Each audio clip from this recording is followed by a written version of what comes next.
Hero बनना सबका सपना होता है, पर ये सबके बस की बात नहीं होती। पर क्या होगा जब एक असैसिन हीरो से भी ज़्यादा ताकतवर निकले? एक लड़का, एक नई दुनिया और एक सच जो सब कुछ बदल कर रख देगा।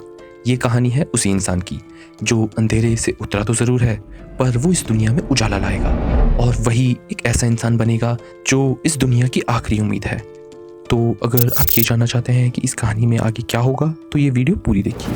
हमारा सीन शुरू होता है और हमें बिजली कड़कते हुए एक बहुत ही बड़ा महल दिखाया जाता है, जिसके बाहर एक असैसिन किसी चीज़ का इंतज़ार कर रहा होता है। तभी वो एक चीज़ नोटिस करता है कि उसके पीछे एक आदमी सिर्फ उसे ही देख रहा होता है, जिसे देखकर वो ये कहता है, क्या क्या ये वही साइलेंट असैसिन है? शायद हम दोनों एक ही जॉब के पीछे हैं, पर अब मैं इसे अपनी जॉब को लेने नहीं दे सकता। अब तुम्हें मरना ही होगा मिस्टर साइलेंट असैसिन। और ये बोलकर वो उससे सीधा लड़ाई करने के लिए चले जाता है, जहाँ पर हम ये देखते हैं कि वो साइलेंट असैसिन बहुत ही ज़्यादा तेज़ होता है और वो उस असैसिन के हर हमले को बहुत ही आराम से डॉज कर रहा होता है। और हमें ये भी दिखता है कि कैसे वो दोनों असैसिन कैसल के ऊपर बहुत ही ज़्यादा तगड़ी लड़ाई लड़ रहे होते हैं, जिसमें वो साइलेंट असैसिन बिना किसी मेहनत के बहुत ही आराम से जीत जाता है। तभी कुछ देर बाद हमें ये दिखता है कि वही असैसिन एक इंसान के रूम के बाहर होता है जो उसी कैसल के अंदर होता है, और हमें ये दिखता है कि वो उस इंसान को मारने के लिए तैयार होता है, पर हमें ये दिखता है कि वो कहीं ना कहीं थोड़ा झिझक रहा होता है। तभी हमारा सीन शिफ्ट हो जाता है और हमें ये दिखता है कि एक स्कूल के अंदर बहुत सारे बच्चे साथ में बात कर रहे होते हैं, जहाँ पर हमें सभी बच्चों में से कुछ बच्चों का नाम पता चलता है। सबसे पहले बच्चे का नाम होता है सुकासा, जो वहाँ के क्लास काउंसिल का हेड होता है। दूसरी लड़की का नाम होशी होता है, जो वहाँ पर पूरी क्लास में सबसे ज़्यादा टैलेंटेड होती है। तीसरी बच्ची का नाम यूकी होता है और चौथे लड़के का नाम आसाहिना होता है, जो कि इस स्कूल में शॉर्ट स्पोर्ट में सबसे आगे होता है। तभी अचानक से हमें वही साइलेंट असैसिन उसी क्लास में बैठा हुआ दिखाया जाता है, जिसका नाम इस दुनिया में अकीरा होता है। हमें ये भी दिखता है कि कैसे अकीरा वहाँ पर ज़्यादा कोई बात नहीं करता और वो अपने आप को एकदम अकेला रखता है, जिससे कि बाकी लोगों को तो ये भी नहीं पता होता कि अकीरा भी उनकी क्लास में उनके साथ ही पढ़ता है। तभी कुछ देर बाद अचानक से हमें ये दिखता है कि उनकी क्लास में एक बहुत ही बड़ा मैजिकल सर्कल आ जाता है, जिसे देखकर सभी बच्चे बहुत घबराने लगते हैं और अकीरा को भी कुछ समझ नहीं आता कि यहाँ हो क्या रहा है। तभी अचानक से वो मैजिकल सर्कल उन्हें एक अलग ही जगह ट्रांसपोर्ट कर देता है, जिससे वहाँ पर मौजूद सभी बच्चे बहुत ही ज़्यादा घबराने लगते हैं। पर तभी हमें ये दिखता है कि उस जगह पर एक बुजुर्ग आदमी बहुत सारे गार्ड्स के साथ आ जाता है और वो उन सब बच्चों को शांत रहने के लिए बोलता है। पर हमें तो ये दिखता है कि वो बच्चे उस गार्ड को कोई मजाक करता हुआ समझते हैं और उससे सच जानना चाहते हैं। तभी वहाँ पर दो और लोग आ जाते हैं जो दिखने में तो किंग और क्वीन लगते हैं। तभी उनमें से किंग ये बोलता है, आप सभी का इस दुनिया में स्वागत है। पहले तो मैं आपका धन्यवाद करना चाहता हूँ कि आपने हमारी मदद की पुकार सुनी और आप सब लोग यहाँ आ गए। इस दुनिया का नाम मॉर्गन है और आप अभी जहाँ खड़े हैं इस जगह का नाम रहने से, जो इस दुनिया के सबसे बड़े ह्यूमन किंगडम में से एक है। पर अभी हम बहुत सारे डीमन से घिरे हुए हैं और हमें आपकी ही जरूरत है। आप सब में से एक इंसान एक हीरो है जो हम सबको इन डीमन से बचा सकता है, पर इसके लिए आपको हमारी मैजिकल क्रिस्टल बॉल में हाथ रखना पड़ेगा, जिससे आपको अपने लेवल्स पता चल जाएंगे। तभी हमें ये दिखता है कि ये सब चीज़ें सुनकर तो बाकी बच्चे डरने की बजाय बहुत ज़्यादा एक्साइटेड हो जाते हैं, क्योंकि उन्हें ये सब एक फैंटेसी जैसा लग रहा होता है। तभी कुछ देर बाद हमें ये दिखता है कि वही बुजुर्ग इंसान सभी बच्चों को एक एक करके मैजिकल क्रिस्टल बॉल पे हाथ रखवाता है, जिससे उन्हें अपनी पावर का अंदाज़ा होता है और वो उन्हें ये भी बताता है कि कैसे वो लोग कभी भी इस दुनिया में अपनी पावर देख सकते हैं और उसको बढ़ा भी सकते हैं। पर अभी तो इस दुनिया में खाली सिर्फ एक ही हीरो पाया जा सकता है। और हमें ये दिखता है कि ये सब सुनने के बाद सभी बच्चे अपनी अपनी पावर देखते हैं। पर तभी अकीरा कुछ चीज़ नोटिस करता है। अकीरा ये देखता है कि सभी बच्चों की पावर लेवल्स उससे कम है और उसकी पावर लेवल तो वहाँ पर मौजूद सभी बच्चों से ज़्यादा है, जिससे उसे इस बात का डर लगता है कि कहीं वो एक हीरो तो नहीं है। पर अचानक से हमें ये दिखता है कि वही बुजुर्ग इंसान सभी बच्चों से ये बोलता है, बच्चों, तुम्हें अपनी पावर तो देखनी ही है, पर तुम्हें अपना स्टेटस भी देखना है। याद रखो, तुम इस दुनिया में एक स्टेटस के साथ आए हो। इसका मतलब यह है कि तुम एक स्टेटस लेके ही इस दुनिया में रह सकते हो। जिसके बाद हमें ये दिखता है कि सभी बच्चे एक एक करके अपना स्टेटस देखते हैं, जिसमें से हमें कुछ बच्चों का स्टेटस भी पता चलता है। इसमें सबसे पहली बच्ची यूकी का स्टेटस होता है डिसएन्चेंटर, जिसका मतलब होता है जादू हटाना। दूसरी टोमाया नाम की बच्ची का स्टेटस होता है नाइट और तीसरी बच्ची होसी का स्टेटस होता है हीलर। वहीं हमें हमारे मेन हीरो अकीरा का स्टेटस भी पता चल जाता है जिसका स्टेटस होता है असैसिन। तभी अचानक से स्टेटस चेक के दौरान हमें सुकासा दिखता है जो उसी मैजिकल क्रिस्टल के पास जाता है और वो मैजिकल क्रिस्टल उसे हीरो डिक्लेयर कर देता है, जिससे वहाँ मौजूद सभी बच्चे बहुत हैरान हो जाते हैं। पर उन्हें ये लगता है कि सुकासा एक बहुत ही ज़्यादा अच्छा इंसान है तो वो हीरो बनना डिजर्व भी करता है। पर हमें तो ये दिखता है कि अकीरा ये सब देखकर ये सोचता है, सुकासा हीरो, पर उसके स्टैट्स तो मेरे से बहुत ज़्यादा कम है। इसका मतलब मुझे समझ नहीं आ रहा और मैं अभी इन लोगों पर भरोसा भी नहीं कर सकता क्योंकि मैं तो अभी अभी मिला हूँ। और ये सब बातें बोलकर हमें ये दिखता है कि अकीरा अपने स्टेटस से एक एबिलिटी देखता है जो कि होती है इनविजिबिलिटी, और वो उस चीज़ का फ़ायदा उठाकर वहाँ से इनविजिबल हो जाता है। जिसके बाद हमें ये दिखता है कि अकीरा वहाँ मौजूद सभी टेस्ट से बच जाता है और उसके बाद वो बुज़ुर्ग इंसान उन सब बच्चों से ये बोलता है कि कैसे उन्होंने उनके लिए इस कैसल के अंदर ही सोने की जगह बना रही है और वो लोग वहाँ पर जा सकते हैं। जिसके बाद सभी बच्चे वहाँ से चले जाते हैं और अकीरा भी उनका पीछा करता है, पर वो अपनी इनविजिबिलिटी एबिलिटी नहीं हटाता। तभी कुछ देर बाद हमें ये दिखता है कि अकीरा एक चीज़ देखता है। वो ये देखता है कि कैसे बच्चों पर नज़र रखी जा रही है कैमरेज के बदौलत, और वो समझ जाता है कि वहाँ कुछ ना कुछ तो गड़बड़ है। पर हमें ये भी दिखता है कि उन सब बच्चों पर एक नाइट भी नज़र रख रहा होता है। वहीं कुछ देर बाद रात को हमें ये दिखता है कि अकीरा एक अनजान कमरे में घुस जाता है जहाँ पर कोई भी मौजूद नहीं होता, और वो वहाँ कुछ कपड़े देखता है। जिसके बाद वो ये सोचता है कि कैसे अभी सही मौका है उस कैसल की इन्वेस्टिगेशन करने के लिए, और वो कपड़े पहनकर उस कैसल के ऊपर चले जाता है जहाँ पर वो ये देखता है कि वो लोग दूसरी दुनिया में तो ज़रूर आए हैं। और वो ये चीज़ भी नोटिस करता है कि कैसे उसकी ताकत इस दुनिया में और भी ज़्यादा बढ़ गई है, जिससे वो बहुत ही ज़्यादा आराम से बिल्डिंग्स के ऊपर नीचे उछल सकता है। पर वो ये सब कर ही रहा होता है कि अचानक से उसे राजा के कमरे से कुछ आवाज़ें आने लगती है, जिसका पीछा करते हुए वो राजा के कमरे में घुस जाता है, जहाँ पर वो राजा से ये सुनता है कि राजा बच्चों के लिए कुछ ना कुछ तो प्लान बना रहा है। तभी वो ये चाहता है कि उन बच्चों को उनकी सच्चाई ना पता चले, और ये सब देखकर अकीरा को ये लगता है कि शायद राजा कुछ ना कुछ तो गलत कर रहा है और वो उसको असैसिनेट करने की सोचता है। पर जल्दी वो अपना मन बदल लेता है और वहाँ से चले जाता है। वहीं अगले दिन हमें ये दिखता है कि अकीरा ने अभी भी अपनी इनविजिबिलिटी स्पेल बनाए रखी है और वो सभी बच्चे एक जगह पर इकट्ठा हो रखे हैं, जहाँ पर उन्हें वही नाइट अपना इंट्रोडक्शन देता है जो उनका पीछा कर रहा था, जिसका नाम सैरोन होता है, जो उस किंगडम का नाइट कमांडर होता है, और उसके साथ उसका साथी भी होता है जिसका नाम जूले होता है। और सैरो उन सब से ये बोलता है, बच्चों, मैं जानता हूँ तुम अभी कंफ्यूज हो कि तुम इस नई दुनिया में कर क्या रहे हो, पर जहाँ तक राजा ने तुम्हें बता रखा है, तुम्हें बहुत सारे डीमंस को हराना है, जिसका मतलब ये है कि तुम्हें अपनी ट्रेनिंग शुरू करनी पड़ेगी और मैं तुम्हारी इस चीज़ में मदद करूँगा। वहीं दूसरी तरफ हमें अकीरा दिखता है जो अभी भी कंफ्यूज है कि आखिरकार ये लोग चाहते क्या हैं, और वो भी अपनी अलग से इन्वेस्टिगेशन करने के लिए चला जाता है। तभी हमें ये दिखता है कि सैरोन भी जूले को वहाँ का चार्ज देकर कहीं चला जाता है, और कुछ देर बाद हमें ये दिखता है कि अकीरा एक जगह पहुँचता है जो बहुत ही ज़्यादा सुनसान होती है, जिसके आगे एक बहुत बड़ा घर होता है। पर तभी अचानक से अकीरा एक आवाज़ सुनता है और वो आवाज़ सैरोन की होती है, और सैरोन उससे ये बोलता है, आखिरकार तुम मिल ही गए। मुझे तो लगा था तुम भटक गए हो, पर अच्छा हुआ मुझे तुम्हें ज़्यादा ढूंढना नहीं पड़ा। तभी हमें ये दिखता है कि अकीरा भी कंफ्यूज होता है क्योंकि उसने अभी तक अपनी इनविजिबिलिटी एबिलिटी नहीं तोड़ी होती है।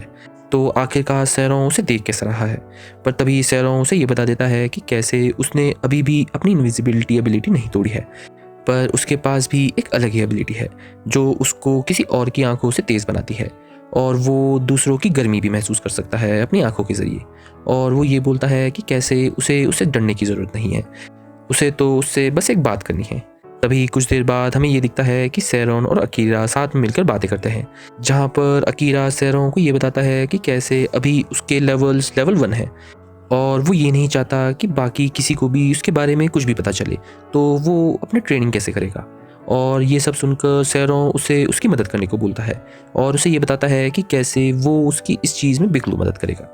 और अकीरा भी ये सब सुनकर बहुत एक्साइटेड हो जाता है क्योंकि उसे भी अपनी पावर बनानी होती है। पर तभी अकीरा सैरों से ये कहता है, तुम कह तो ठीक रहे हो, मुझे अपनी पावर तो बनानी है, पर मुझे घर भी जाना है। मेरे माँ बाप मेरा इंतज़ार कर रहे होंगे और मुझे नहीं पता कि मैं ये दुनिया से कैसे निकल सकता हूँ। जिसके बाद हमें ये दिखता है कि सैरों भी उसे ये बताता है कि कैसे वो उसकी इस चीज़ में तो मदद नहीं कर सकता, पर वो उसे ताकतवर ज़रूर बना सकता है, जिससे वो अपने घर का रास्ता खुद ही ढूंढने में कामयाब हो सकता है। और सैरोन आखिरी में अकीरा की तरफ अपनी दोस्ती का हाथ बढ़ाता है, जिसके बाद अकीरा भी उसे एक्सेप्ट कर लेता है। और हमें ये दिखता है कि कुछ दिनों तक सैरों अकीरा को बहुत अच्छे से ट्रेन करता है और उसको इस जादुई दुनिया के बारे में बताता है। और हमें ये पता चलता है कि कैसे इस दुनिया में सिर्फ इंसान और डीमंस ही नहीं है, इस दुनिया में एल्व्स और बीस्ट भी हैं जो अपने अपने किंगडम्स में रहते हैं। और यही नहीं, हमें ये भी दिखता है कि कैसे सैरों अकीरा को बहुत ही खतरनाक तरीके से ट्रेनिंग देता है और वो भी अकीरा से उसकी दुनिया के बारे में पूछता है और उसे ये बताता है कि कैसे उसे उसकी दुनिया में बहुत ज़्यादा इंटरेस्ट है और वो ये जानना चाहता है कि बिना जादू के उसकी दुनिया चल कैसे रही है। और ऐसा ही करते करते कुछ और दिन बीत जाते हैं और हमें ये दिखता है कि सैरों अकीरा पर ही फोकस करता है और उसे दबा के ट्रेन करता है और उसने बाकी सब बच्चों की जिम्मेदारी जूले के ऊपर छोड़ दी है। ऐसे ही करते हुए एक शाम को हमें ये दिखता है कि जूले और सैरों आपस में बात कर रहे होते हैं, जहाँ पर जूली सैरों से अकीरा के बारे में बात करता है कि आखिरकार सैरों अकीरा पर इतना ज़्यादा इंटरेस्टेड क्यों है। जिसे सुनने के बाद सैरों जूले को ये बताता है कि कैसे ये सभी बच्चे जापान से आए हैं, जिसे सुनकर जूले भी शॉक हो जाता है क्योंकि उनकी दुनिया का सबसे पहला हीरो भी जापान से ही आया था, जिसका मतलब ये है कि इस दुनिया में पहले भी और इंसान आ चुके हैं और उनमें से हीरो भी थे। और यही नहीं, सैरों जूले को ये भी बताता है कि कैसे अकीरा ने अपनी इनविजिबिलिटी एबिलिटी मैक्स पे कर रखी है, जिसे सुनकर जूले फिर से शॉक हो जाता है क्योंकि अभी तक अपनी इनविजिबिलिटी एबिलिटी मैक्स करना उनके पुराने हीरो ने ही करा था और उसके बाद अभी उसने बस अकीरा का नाम सुना है जो वो ये कर पाया है। अभी अचानक से उनकी बातों के दौरान अकीरा भी उस कमरे में आ जाता है, जिसके बाद जूले सैरों और अकीरा को अकेला छोड़कर वहाँ से चले जाता है। और जूले के जाने के बाद हमें ये दिखता है कि अकीरा सैरों को एक बुक दिखाता है और उसे ये बताता है कि कैसे उसने ये बुक वहाँ की लाइब्रेरी से ढूंढी है जो बहुत ही अच्छी तरीके से छुपाई गई थी, जिसके बाहर तो ये लिखा है कि ये कोई रेसिपी की बुक है, पर अंदर से देखने के बाद उसे ये पता चला है कि ये बुक किसी और चीज़ की है। और ये सब सुनकर सैरों भी अकीरा की तारीफ करता है कि कैसे उसने बहुत जल्द ही सैरों का सीक्रेट भी पता चला लिया और वो अकीरा से ये कहता है, हा, चलो अच्छी बात है, तुमने ये बुक जल्दी ढूंढ ली। मुझे तो लगा था कि तुम इसको ढूंढने में बहुत टाइम लगाने वाले हो, पर अब तुमने ये ढूंढ ली है तो मैं तुम्हें ये बता दूं, ये बुक कोई रेसिपी बुक नहीं है। ये बुक राजा के खिलाफ एक साजिश की बुक है, जिसका मतलब ये है कि मैंने ही ये बुक लिखी है और इस बुक के जरिए राजा अपनी गद्दी को देगा। जिसके बाद हमें ये दिखता है कि अकीरा ये सब सुनकर बहुत शॉक हो जाता है और सैरों यही नहीं रुकता। सैरों अकीरा को ये भी बताता है कि कैसे उनके राजा बहुत पागल हो चुका है और वो एक बहुत ही बड़ी चीज़ करने वाला है जिससे सभी इंसानों की जान बहुत खतरे में आ सकती है। जिसे सुनकर अकीरा भी बहुत कंफ्यूज हो जाता है और वो ये सब बातें सुनकर सैरों को ये बताता है कि कैसे वो असैसिन का टैग लेके घूम रहा है, पर उसने आज तक किसी की जान तक नहीं ली है और उसे ये समझ नहीं आ रहा कि उस दिन जब उसने राजा को मारने की सोची थी तो उसने ये करा क्यों नहीं। पर सैरों उसे ये बताता है कि कैसे वो सही है क्योंकि अभी उसका समय नहीं आया है और सैरों उससे एक वादा भी मांगता है।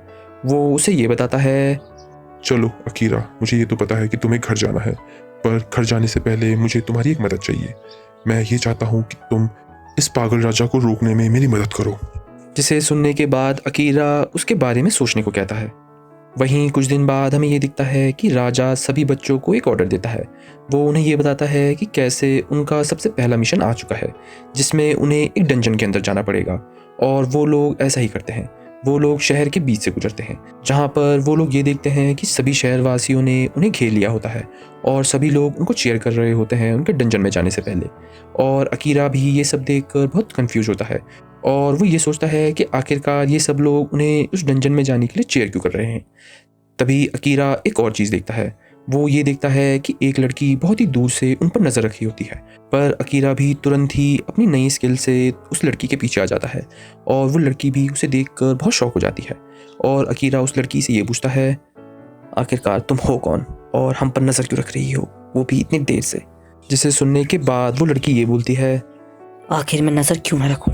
सब लोग तुम्हें हीरो मान रहे हैं, पर क्या तुम्हें पता भी है कि सिर्फ तुम्हारे इस दुनिया में आने के लिए हम सब लोगों ने क्या क्या सेक्रीफाइस करा है?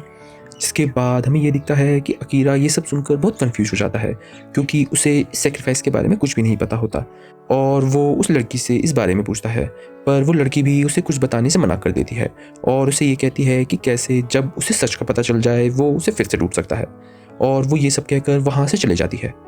वहीं कुछ देर बाद डंजन के अंदर हमें ये दिखता है कि सभी क्लासमेट बहुत बहादुरी से लड़ रहे होते हैं, पर तभी हमें ये दिखता है कि सुकासा एक जगह फंस जाता है और तभी उसके सामने एक बहुत ही बड़ा मिनाटोर आ जाता है जो उस पर हमला करने ही वाला होता है कि अचानक से वहाँ पर अकीरा भी आ जाता है और वो उसे सीधा डिस्ट्रैक्ट करने की कोशिश करता है। पर अकीरा तो ये देखता है कि कैसे वो मिनाटोर सच में बहुत ज़्यादा ताकतवर है, और जूले भी इस मिनाटोर को देख लेता है और जूले खुद से ये बोलता है, मिनाटोर वो भी इस फ्लोर पे? वो तो इस फ्लोर पे होते ही नहीं है, तो आखिरकार ये यहाँ कर क्या रहा है? तभी कुछ देर बाद हमें ये दिखता है कि सुकासा और अकीरा साथ में बातें करने लगते हैं और सुकासा की बातों से हमें ये पता चलता है कि कैसे वो बहुत डरा हुआ है और वो अपने सामने मिनाटोर को देखकर समझ नहीं पा रहा कि उसे करना क्या चाहिए। पर अकीरा उसे ये बताता है कि कैसे वो भी कुछ भी नहीं कर सकता क्योंकि अभी उसके दोनों हाथ टूटे हुए हैं। पर हमें ये दिखता है कि सुकासा तो ये सब सुनकर और भी ज़्यादा डरने लगता है और वो खुद को और भी ज़्यादा कमज़ोर समझने लगता है। पर अकीरा भी उसे ये बताता है कि कैसे वो कमज़ोर नहीं है और उसे बस अपने अंदर की जान वापस लानी पड़ेगी। पर सुकासा को तो इन बातों का कोई असर नहीं हो रहा होता।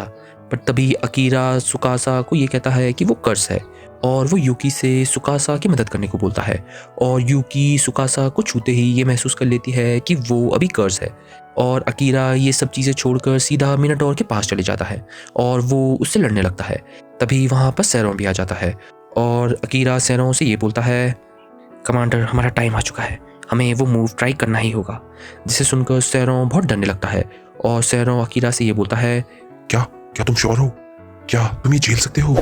जिसे सुनने के बाद अकीरा उसे हाँ कहता है और हमें ये दिखता है कि अकीरा भागकर मिनाटोर के पीछे चले जाता है और सैरों भी अपने मैजिकल नाइट की ताकत से एक बहुत ही बड़ा स्पेल क्रिएट करता है और हमें ये दिखता है कि अकीरा भी अपनी नई मैजिकल एबिलिटी के साथ एक नई मैजिकल स्किल बोलता है। सीन शुरू होता है और हमें अकीरा दिखता है जो सैरों से सीखी गई नई मैजिकल टेक्निक शैडो मैजिक को एक्टिवेट कर देता है, जिससे हमें ये दिखता है कि अकीरा उस मिनाटोर को बहुत ही आराम से शैडो मैजिक से हरा देता है। पर हमें ये भी दिखता है कि कैसे अभी अकीरा ने अपनी शैडो मैजिक टेक्निक पूरी तरीके से मास्टर नहीं करी है, जिससे वो बहुत ही ज़्यादा एग्जॉस्ट हो जाता है और उसे देखने के लिए सैरों भी तुरंत उसके पास चले जाता है और वो अकीरा से ये बोलता है, मुझे लगा नहीं था अकीरा कि तुम ये कर पाओगे, पर कांग्रेट्स, आखिरकार तुम्हारी वजह से हम सब जिंदा हैं। जिसे सुनकर अकीरा बहुत खुश होता है। वहीं कुछ देर बाद हमें ये दिखता है कि अकीरा और सैरों एक शाम को बैठकर बातें करते हैं और सैरों अकीरा को ये बताता है कि कैसे उसकी शैडो टेक्निक बहुत ही ज़्यादा पावरफुल है पर अभी भी उसे कंट्रोल करना नहीं आया है, तो उसे अब से शैडो टेक्निक सिर्फ खास मौक़ों पर ही यूज़ करनी होगी जिससे उसकी जान को शैडो टेक्निक से कोई भी खतरा नहीं होगा। और अकीरा खुद भी सैरों की इस बात पर एग्री करता है। वहीं हमें ये दिखता है कि सैरों अकीरा को एक गिफ्ट देता है जो कि एक कटाना स्वॉर्ड होती है जो वहाँ के सबसे पहले हीरो ने अपने हाथों से बनाई होती है। जिसे देख अकीरा ये बोलता है, क्या ये स्वॉर्ड तुम्हें मुझे देनी चाहिए? मुझे तो लगा था कि तुम ये सब चीज़ें हीरो को दोगे। पर हमें तो ये दिखता है कि सैरों अकीरा को ये बताता है कि कैसे वो ये सब सिर्फ उसे ही दे सकता है क्योंकि वो ये सब चीज़ें सबसे छुपाना चाहता है। और अकीरा के पूछने के बाद सैरों उसे ये बताता है कि कैसे वो इसलिए छुपाना चाहता है क्योंकि उसने ये कटाना चुराई है उनकी रॉयल ट्रेजरी से। जिसे सुनकर अकीरा भी थोड़ा चौंक जाता है पर वो आखिरकार सैरों का ये गिफ्ट एक्सेप्ट कर लेता है। वहीं कुछ देर बाद हमें ये दिखता है कि सैरों अकीरा से उस प्लेट के अंदर पढ़ने को बोलता है क्योंकि उसके अंदर लिखी गई हीरो की भाषा सैरों को समझ नहीं आती। और हमें ये दिखता है कि अकीरा भी उस प्लेट के अंदर लिखा हुआ पढ़ लेता है जिसमें ये लिखा होता है, इस प्लेट का नाम God of the night blade है और अगर तुम ये ब्लेड पकड़ रहे हो तो तुम मेरे सक्सेसर होने वाले हो। तो याद रखना, ये ब्लेड सिर्फ तुम्हें रास्ता दिखा सकती है पर उसके आगे की जर्नी तुम्हें खुद करनी होगी। जिसे देखने के बाद अकीरा उस हीरो से मिलने के लिए और भी ज़्यादा एक्साइटेड हो जाता है। पर तभी कुछ देर बाद सैरो अकीरा से उनके हीरो सुकासा के बारे में पूछता है और अकीरा भी सैरो को ये बताता है कि कैसे उस पर दिया गया कर्ज बहुत ही ज़्यादा स्ट्रॉन्ग है, जिसे यूकी भी अभी तक हील नहीं कर पाई है, ना ही उस कर्ज को पूरी तरीके से हटा पाई है। जिसे सुनकर सैरो ये बोलता है कि शायद उसे ये पता है कि ये कर्ज उसे किसने दिया होगा। और हमारा सीन वापस शिफ्ट हो जाता है और हमें ये दिखता है कि कैसल के अंदर वही महारानी एक क्रिस्टल को देखकर ये बोलती है, सुकासा द फेक हीरो, अब तुम सिर्फ हमारे एक पपेट बनकर रह जाओगे। और अचानक से हमें ये दिखता है कि उस महारानी के पीछे तुरंत ही अकीरा भी आ जाता है और अकीरा भी बिना समय बर्बाद किए उस मैजिक क्रिस्टल को डिस्ट्रॉय कर देता है, जिससे हमें ये पता चलता है कि सुकासा का भी कर्ज पूरी तरीके से हट गया है। और ये सब चीज़ें पूछने के बाद अकीरा उस महारानी को तलवार की नोक पर रखकर उससे पूछता है कि उसने आखिरकार ये सब क्यों करा। तभी वो महारानी ये बोलती है, मैंने जो भी करा है सिर्फ अपने राजा के लिए करा है। और हमें तो ये दिखता है कि वो महारानी यही बातें बार बार रोबोट की जैसे बड़बड़ाते रहती है, जिससे अकीरा को भी कुछ अजीब लगता है और वो उसे वहाँ छोड़कर वहाँ से चले जाता है।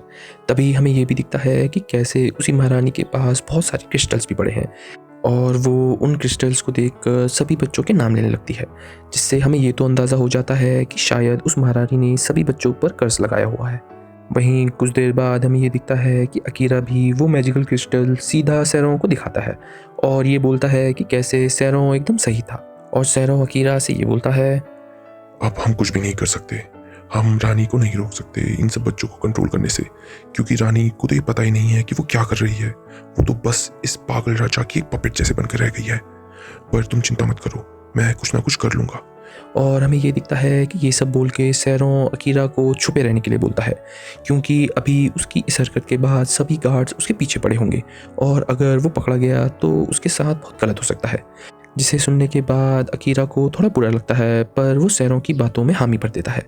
वहीं अगले दिन हमें ये दिखता है कि सभी बच्चे अपने रूम्स के बाहर गार्ड्स के बीच में खड़े होते हैं और अकीरा भी वहाँ कुछ देर बाद आ जाता है, जिसे सुकासा भी बुलाने लगता है। और हमें ये दिखता है कि सुकासा का कर्ज तो पूरी तरीके से हट गया है और अकीरा सुकासा से पूछता है कि आखिरकार वहाँ चल क्या रहा है, पर सुकासा उसे कुछ भी नहीं बताता, जिससे अकीरा को बहुत अजीब लगने लगता है और वो जल्दीबाजी में उन सब गार्ड्स के बीच में आ जाता है। जिसके बाद उसे बहुत ही बड़ा झटका लगता है जब वो अपने सामने सुकासा की लाश देखता है, जिसको देखकर ऐसा लगता है कि किसी ने उसकी छाती में चाकू घुसा रखा है और वो मर चुका है, जिससे अकीरा बहुत ही ज़्यादा शॉक हो जाता है और वो सैरो की लाश के आगे बैठ जाता है और उनसे उसका कातिल के बारे में पूछता है। पर हमें तो ये दिखता है कि सभी बच्चे उसी ही ब्लेम करने लगते हैं कि कैसे सैरो की छाती पे जो डैगर है वो अकीरा का ही है। इससे अकीरा कुछ समझ नहीं पाता और वो उन सबको मना करता है कि उसने ये सब नहीं करा। पर हमें तो ये दिखता है कि सभी बच्चे सिर्फ उसी पर ब्लेम कर रहे होते हैं, जिससे अकीरा को भी शक हो जाता है कि शायद इन सब बच्चों को भी रानी ने पहले से ही कर्ज करा हुआ है और वो ये सोचता है कि शायद ये सब सिर्फ अकीरा को फंसाने की साजिश है। जिसके बाद हमें ये दिखता है कि राजा भी अकीरा को जान से मारने की सज़ा दे देता है और सभी गार्ड्स उसको पकड़ने की कोशिश करते हैं। तभी अकीरा भी अपनी मैजिकल एबिलिटी इस्तेमाल कर इनविजिबल हो जाता है और राजा उसको पकड़ने को बोलते हैं। पर हमें ये दिखता है कि अकीरा इनविजिबल होके जूले से ये बोलता है, जूले मैंने ये सब नहीं करा है, तुम्हें भी ये सब पता है, मैं सैरो को नहीं मार सकता हूँ, मुझे फंसाया जा रहा है, अब मैं क्या करूँ। जिसे सुनने के बाद जूले अकीरा से ये बोलता है, हाँ मुझे पता है तुम ऐसा नहीं कर सकते, पर मेरी बात सुनो, तुम्हें यहाँ से जाना होगा, क्योंकि मुझे ये पता है कि सैनो को किसने मारा है। उसे राजा के सीक्रेट असेसिन्स ने मारा है और वो तुम्हारे पीछे भी पड़े हैं। तो अगर तुम बचना चाहते हो तो सैनो ने तुम्हारे लिए कुछ चीज़ें रखी हुई हैं, तुम वो चीज़ें लेकर सीधा यहाँ से चले जाओ। जिसे सुनने के बाद अकीरा जूले की बात मानकर वहाँ से चले जाता है। जिसके बाद उसी रात को हमें ये दिखता है कि रानी राजा को ये बताती है कि कैसे उसने वहाँ पर मौजूद सभी बच्चों पर कर्ज डाल दिया है सिवाय वहाँ के हीरो के, और अब वो लोग सीधा उनके दुश्मन के साथ जंग के लिए जा सकते हैं। जिसे सुनने के बाद राजा ये कहता है, गुड, मुझे तुमसे यही उम्मीद थी, पर अभी भी हमारा काम पूरा नहीं हुआ। हमारे और हमारे गोल के बीच में एक छोटा सा असेसिन बचा है, तो जाओ मेरे असेसिन्स को उसको मारने के लिए भेज दो। और रानी भी इन सब चीज़ों की तैयारी करने के लिए वहाँ से चली जाती है। वहीं कुछ दिनों बाद हमें ये दिखता है कि अकीरा भी शहर से बहुत दूर एक डंजन के अंदर छुपा होता है और वो सैरो की कही गई बातें याद कर रहा होता है, जिसमें सैरो अकीरा से ये कहता है, तो अकीरा, अगर तुम्हें कभी भी ऐसी सिचुएशन को फेस करना हो जिसमें तुम्हें लोगों से छुपना हो, तो मैं तो तुम्हें सबसे बेस्ट सजेशन यही दूंगा कि तुम एक डंजन ढूंढो। और यही नहीं, तुम्हें वो डंजन छुपने में ही मदद नहीं करेगा, तुम्हें वो डंजन अपनी पावर बनाने में भी मदद करेगा। तुम जितने मॉन्स्टर्स को मारोगे तुम्हारी मैजिकल एबिलिटी उतनी ही बढ़ती रहेगी। पर मेरी एक बात याद रखना, तुम्हारी ये इनविजिबिलिटी स्पेल मॉन्स्टर पर काम नहीं आने वाली है। तो भाई तुम ये मत समझना कि तुम बच जाओगे अगर तुम इनविजिबल होकर एक मॉन्स्टर के पीछे चले गए। तुम्हारी मौत और मॉन्स्टर की जीत सिर्फ इस बात पर निर्भर करती है कि तुम किस तरीके से उस मॉन्स्टर को मारते हो। पर यह बात याद रखना, तुम्हारी ये सब मेहनत बहुत रंग लाएगी अगर तुम अपने लेवल को 100 तक लेके जा पाए तो, क्योंकि उसके बाद तुम्हें एक बहुत ही बढ़िया मैजिकल स्किल भी मिल जाएगी जो सिर्फ 100 लेवल्स वालों को मिल सकती है। और हमें ये दिखता है कि सैरों की यही सब बातें याद करते हुए अकीरा उन सभी डंजन मॉन्स्टर से लड़ने लगता है और अपने लेवल्स को और भी ज़्यादा बढ़ाने लगता है। और हमें ये दिखता है कि वो अपनी शैडो मैजिक एबिलिटी को भी और भी ज़्यादा अच्छे तरीके से यूज़ करने लगता है और उसे कंट्रोल करने लगता है, जिससे आखिरकार वो अपने लेवल्स को बढ़ाने में कामयाब रहता है। वहीं दूसरी तरफ कैसल के अंदर हमें ये दिखता है कि सुकासा सभी बच्चों को ये कन्विंस करने की कोशिश करता है कि अकीरा ने सैरों को नहीं मारा है, पर वो भी ये महसूस कर लेता है कि सभी बच्चे कर्स्ड हैं, क्योंकि वो उसकी एक भी बात सुनने को तैयार नहीं होते और वो हर चीज़ के लिए अकीरा को ही ब्लेम कर रहे होते हैं। पर तभी सुकासा सब बच्चों से ये बोलता है, चलो तुम अकीरा को तो छोड़ दो, पर तुम सब मेरे साथ चलो तो सही, हमको डीमन किंग को हराना भी तो है। जिसे सुनने के बाद सभी बच्चे उसको मना करने लगते हैं। पर हमें ये दिखता है कि उन बच्चों में से होशी, यूकी, आसाहीना, टोमाया और 2-3 बच्चे और सुकासा के साथ चलने के लिए एग्री कर देते हैं। और हमें दिखता है कि वही बच्चे साथ में मिलकर कैसल को छोड़ देते हैं डीमन किंग को मारने के लिए। पर सुकासा उन सब बच्चों से ये भी पूछता है कि आखिरकार वो उसके साथ चलने के लिए एग्री कैसे कर दिए, जिसके बाद यूकी उसे ये बताती है कि कैसे सुकासा अभी जितने भी बच्चों के साथ है वो सब बच्चे कर्स से फ्री हैं, क्योंकि पहली तो यूकी जिस पर कोई भी कर्स नहीं यूज़ होता क्योंकि वो खुद कर्स को छुड़ाने की पावर रखती है। दूसरा इंसान है आसाहीना, पर हमें आसाहीना से एक अजीब बात पता चलती है। आसाहीना सुकासा को ये बताता है कि कैसे उसे अभी भी कुछ अच्छे से याद नहीं है, पर उसे इतना याद है कि कैसे उसने बहुत सारे क्रिस्टल्स तोड़े और उसे ये नहीं पता था कि उसने ये सब क्यों करा। पर जब उसकी आंखें खुली तो उसके पास एक अजीब ही कटाना थी। पर तभी हमारा सीन जूले पे शिफ्ट हो जाता है, जहाँ पर हमें ये दिखता है कि जूले खुद से ये बोलता है, आखिरकार बच्चे चले ही गए। क्या हुआ अगर उन पे कर्ज था तो? मेरी मैनिपुलेशन स्किल कर्ज से तो बहुत ज़्यादा खतरनाक है, पर अभी भी इनका खतरा नहीं मिटा है। इनको अभी बहुत ही लंबी जर्नी करनी है।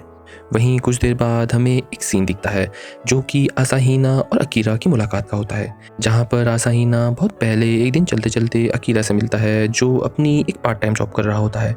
जिसके बाद अकीरा आसाहीना से रिक्वेस्ट करता है कि क्लास में किसी को भी उसके बारे में ये ना पता चले, क्योंकि वो नहीं चाहता कि कोई भी उसकी इस हालत का मजाक उड़ाए। जिसके बाद आसाहीना उसे हाँ कहता है कि वो किसी को नहीं बताएगा। पर हमें तो ये दिखता है कि कैसे आसाहीना और अकीरा की दोनों छोटी बहन आपस में बहुत अच्छी दोस्त होती हैं, जिसके बारे में दोनों को ही नहीं पता होता। पर आसाहीना उनकी फ़ोटो दिखाता है, जिससे आखिरकार उन दोनों को भी ये चीज़ पता चल जाती है। पर तभी हमें तो ये दिखता है कि दरअसल ये सब बातें अकीरा सोच रहा होता है, जो बहुत ही ज़्यादा चोट में बेहोश पड़ा होता है। पर अचानक से उसकी आंखें खुल जाती हैं, जिसके बाद वो खुद को एकदम हील पाता है, जिसमें से वो ये देखता है कि कैसे उसकी शैडो मैजिक की पावर लेवल 3 से सीधा लेवल 5 में जंप हो गई है, जिससे उसे अपने डंजन के फैसले पर और भी ज़्यादा यकीन आने लगता है कि वो ऐसे ही जितने ही मॉन्स्टर्स को हराएगा उसकी पावर और भी ज़्यादा बढ़ती जाएगी। और वो ऐसा ही करता है, वो एक एक कर और भी ज़्यादा मॉन्स्टर्स को मारने लगता है ताकि उसकी पावर बढ़े। पर तभी एक दिन उसका सामना एक स्लाइम मॉन्स्टर से होता है, जिसको हराने के बाद वो ये देखता है कि उस स्लाइम मॉन्स्टर के अंदर तो एक बहुत ही ज़्यादा खूबसूरत एल्फ होती है, जिससे उसे समझ नहीं आता कि आखिरकार वो एल्फ वहाँ कर क्या रही है। पर अचानक से अकीरा उस चीज़ को अपनी नई एबिलिटी यूज़ करने का एक बहाना भी समझ लेता है और वो अपनी नई एबिलिटी वर्ल्ड आई को यूज़ करता है।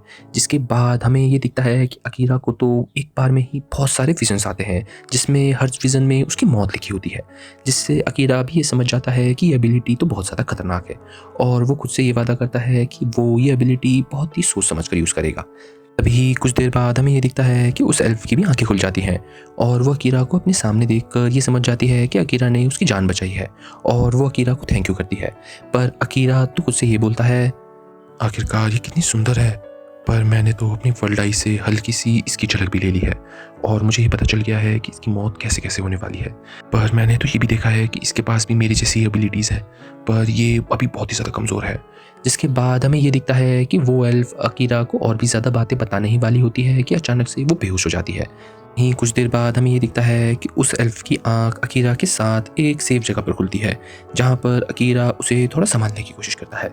और कुछ देर बाद हमें ये पता चलता है कि कैसे वो एल्फ भी यहाँ पर अपनी पावर बढ़ाने ही आई है और वो अकीरा को पार्टनरशिप का ऑफर करती है, जिसके बाद अकीरा भी उसकी ये बात सुनकर हाँ कर देता है। और आखिरकार वो एल्फ अपने आप को इंट्रोड्यूस कराती है जिसका नाम रेस होता है। और हमें ये भी पता चलता है कि रेस एक रॉयल फैमिली से भी आती है। और ऐसे ही कुछ दिन बीत जाते हैं और हमें ये दिखता है कि अकीरा और रेस साथ में मिलकर उस डंजन को क्लियर करने लगते हैं और वो डंजन के और भी ज़्यादा नीचे जाने लगते हैं। और ऐसे ही करते हुए वो लेवल 80 पे पहुंच जाते हैं। तभी अचानक से एक दिन वो ये देखते हैं कि लेवल 80 के डंजन के अंदर एक बहुत ही बड़ा कमरा होता है जिसके अंदर एक बहुत ही बड़ा ड्रैगन भी होता है, जिससे आखिरकार अकीरा और रेस साथ में मिलकर लड़ने लगते हैं। पर अचानक से हमें ये दिखता है कि वो ड्रैगन तो सच में बहुत ज़्यादा ताकतवर होता है और वो उन दोनों पर ही बहुत ज़्यादा भारी पड़ रहा होता है। पर तभी अकीरा भी अपनी समझदारी और रेस अपने जादू के ज़रिए उस ड्रैगन को हराने में कामयाब रहते हैं। पर तभी अचानक से उस ड्रैगन से बहुत ही ज़्यादा ग्लो आने लगता है, जिससे अकीरा और रेस दोनों ही बहुत शॉक हो जाते हैं। सीन शुरू होता है और हमें ये दिखता है कि अकीरा और रेस के मारे गए ड्रैगन से बहुत ही ज़्यादा उजाला आने लगता है और अचानक से वो ड्रैगन एक बहुत ही बड़ी बिल्ली में बदल जाता है। और तभी रेस अकीरा से ये बोलती है, क्या तुम्हें पता है अकीरा, ये एक बहुत ही खतरनाक मॉन्स्टर है जिसे हम अपने वर्ल्ड में ब्लैक कैट कहकर बुलाते हैं। मुझे तो पहले से ही शक हो रहा था कि एक ड्रैगन को हम इतनी आसानी से कैसे मार सकते हैं।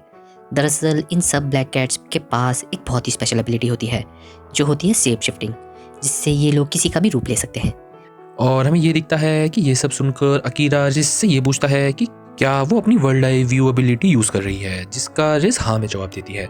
और तभी रेस भी उससे पूछती है कि क्या वो अपनी एबिलिटी यूज़ नहीं कर सकता, और अकीरा उसे ये बताता है कि कैसे अभी वो अपनी एबिलिटी ज़्यादा अच्छे से यूज़ नहीं कर सकता। पर तभी उनकी बातों के दौरान वो ये देखते हैं कि ब्लैक कैट को होश आने लगता है और तभी ब्लैक कैट उनसे ये बोलती है, बड़े शर्म की बात है, मैं 2 इंसानों से हार गई हूँ। सॉरी, एक इंसान और एक एल्फ से। मुझे लगा नहीं था कि ये ड्रैगन का रूप इतना कमजोर निकलेगा। तभी अकीरा भी ये देख के शॉक हो जाता है कि उसके सामने खड़ा हुआ मॉन्स्टर बोल रहा है, जिसके बारे में फिर वो कैट ये बोलती है, तुम्हें क्या लगता है मैं कोई आम मॉन्स्टर हूँ? मुझे खुद डीमन किंग ने अपने हाथों से बनाया है। तुम्हें ये पता भी है कि मेरे अंदर कितनी ताकत है। जिसे सुनकर अकीरा ये बोलता है कि कैसे अगर उसके अंदर इतनी ही ताकत थी तो वो उनसे हार कैसे गई। पर ब्लैक कैट तो ये बताती है कि ये सब तो उसका पहले से प्लान था और वो जानबूझकर उनकी ताकत टेस्ट करना चाहती थी। जिसे सुनकर अकीरा भी बहुत कंफ्यूज हो जाता है। पर तभी ब्लैक कैट उन्हें ये बताती है कि कैसे उन्हें खुद डीमन लॉर्ड ने बुलाया है, तभी वो उनको यहाँ लेने के लिए आ रखी है और उनके लिए डीमन लॉर्ड ने एक मैसेज भेज रखा है। और वो ब्लैक कैट उन्हें वो मैसेज देती है जिसमें ये बताया गया होता है कि डीमन लॉर्ड उनका एक वोल्केनो के अंदर इंतजार कर रहे हैं और वो खासकर अकीरा से मिलना चाहते हैं। जिसे सुनकर अकीरा भी बहुत कंफ्यूज हो जाता है कि आखिरकार डीमन लॉर्ड को उसके बारे में पता कैसे है और उन्हें ये कैसे पता चला कि वो इस डंजन के इस लेवल पर है। जिसे सुनने के बाद वो कैट उसे ये बताती है कि उसे इन सब चीज़ों के बारे में कुछ नहीं पता, वो तो बस डीमन लॉर्ड के आज्ञा का पालन करती है। जिसे बोलने के बाद वो ब्लैक कैट खुद अकीरा से ये बोलती है कि अगर उसे यहाँ से बाहर निकलना है तो उसे उसको मारना पड़ेगा और वो अपने आप को सेक्रीफाइस करने के लिए तैयार हो जाती है। पर अकीरा उसे ये बताता है कि कैसे वो उसकी जान नहीं लेगा। जिसे सुनने के बाद खुद ब्लैक कैट भी बहुत कंफ्यूज हो जाती है क्योंकि उसे तो ये लगता है कि सभी रेसेस मॉन्स्टर को बहुत ही ज़्यादा बुरा समझते हैं और वो मॉन्स्टर को मारने का कोई भी मौका नहीं छोड़ सकते। तो आखिरकार अकीरा उसे मार क्यों नहीं रहा है। जिसके बाद हमें ये दिखता है कि अकीरा उससे ये कहता है, नहीं मैं तुम्हें नहीं मारने वाला हूँ। तुम्हें भले पता ना हो पर मुझे एक अच्छी कॉन्वर्सेशन करना पसंद है और तुम पहली ऐसी मॉन्स्टर हो जिसके साथ मैंने इतनी देर तक बातें करी हैं, तो अपनी मौत के बारे में तो तुम भूल ही जाओ। जिसे सुनने के बाद भी वो ब्लैक कैट अकीरा से इंप्रेस हो जाती है। पर तभी अचानक से रिज अकीरा को एक मॉन्स्टर पैक के बारे में बताती है। वो ये बताती है कि कैसे मॉन्स्टर पैक साइन करने के लिए कोई भी रेस का जीव चलता है और वो सीधा एक मॉन्स्टर से अपना और उसका कॉन्ट्रैक्ट बना सकता है, जिसके बाद वो दोनों एक ही कॉन्ट्रैक्ट के अंदर आएंगे और एक दूसरे की रक्षा करेंगे। पर इस चीज़ के लिए उन्हें बहुत ज़्यादा माना की ज़रूरत होगी। जिसे सुनकर वो कैट भी इस बात पर हामी भरती है। पर तभी ब्लैक कैट उनसे ये पूछती है कि इस चीज़ के लिए तो बहुत माना की ज़रूरत है, तो वो लोग ये सब कैसे मैनेज करेंगे।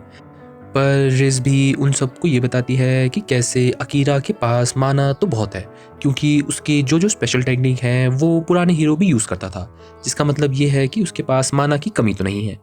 पर तब भी अगर उसे इस कैट के साथ अपना कॉन्ट्रैक्ट साइन करना है तो उसके लिए भी बहुत माना लगेगा, और अगर वो इस कॉन्ट्रैक्ट को साइन करने में फेल हो गया तो उन दोनों में से एक की जान चली जाएगी। जिसे सुनकर अकीरा बिना देरी के उसे हाँ कह देता है और हमें ये दिखता है कि वो ब्लैक कैट खुद भी अकीरा के ऐसे डिसीजन को देखकर उसके लिए बहुत तरस खा रही होती है, क्योंकि उसे तो ये लग रहा होता है कि उन दोनों में से अकीरा की ही जान जाएगी, क्योंकि अकीरा के पास इतना माना नहीं है। पर अकीरा रिज से ये कॉन्ट्रैक्ट स्टार्ट करने को बोलता है, जिसके बाद सबसे पहले रिज अकीरा से उस ब्लैक कैट को एक नाम देने को बोलती है, जिसके बाद अकीरा उसे द नाइट का नाम देता है। और अकीरा को नाइट का नाम देने के बाद रिज अकीरा से ये कहती है कि उसे अपना पूरा माना नाइट के अंदर ट्रांसफ़र करना पड़ेगा, पर अगर वो ये सब करने में नाकामयाब रहा तो दोनों में से किसी की भी जान जा सकती है, जिससे रिज बहुत ही चिंता करती है। पर अकीरा उसे शांत रहने को बोलता है और ये कहता है कि वो ये सब कर लेगा। और अकीरा भी अपना माना ट्रांसफ़र स्टार्ट कर देता है, जिसके कुछ देर बाद ही हमें ये दिखता है कि अकीरा अचानक से बेहोश हो जाता है और उसकी आँख एक बहुत ही ऊंची जगह से गिरते हुए खुलती है, जहाँ वो ये देखता है कि नाइट तो एक जगह पर बहुत ही ज़्यादा तबाही मचा रही है और वो भी बहुत ज़्यादा गुस्से में है। और वो सीधा नाइट के पास जाता है और नाइट उसे ये बताती है, तुम्हें क्या लग रहा है कि तुम मुझे ऐसे ही कंट्रोल कर लोगे? ऐसा बिल्कुल नहीं हो सकता। अगर तुम्हें बचना है तो तुम्हें मुझे मारना ही होगा, क्योंकि अगर तुम इस माना की दुनिया में मारे गए तो तुम असल दुनिया में भी मारे जाओगे।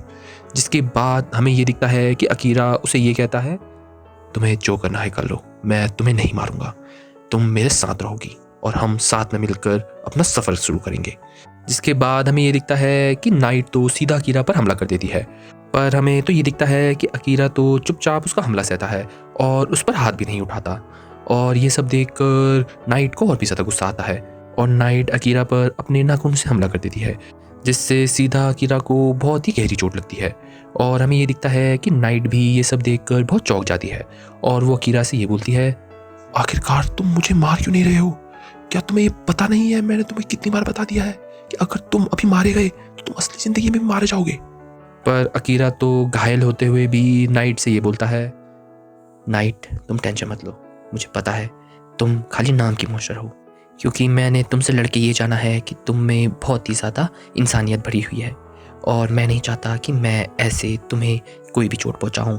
जिसे सुनकर नाइट भी बहुत इमोशनल हो जाती है और वो ये समझ जाती है कि अकीरा और उसका कॉन्ट्रैक्ट सही होने वाला है।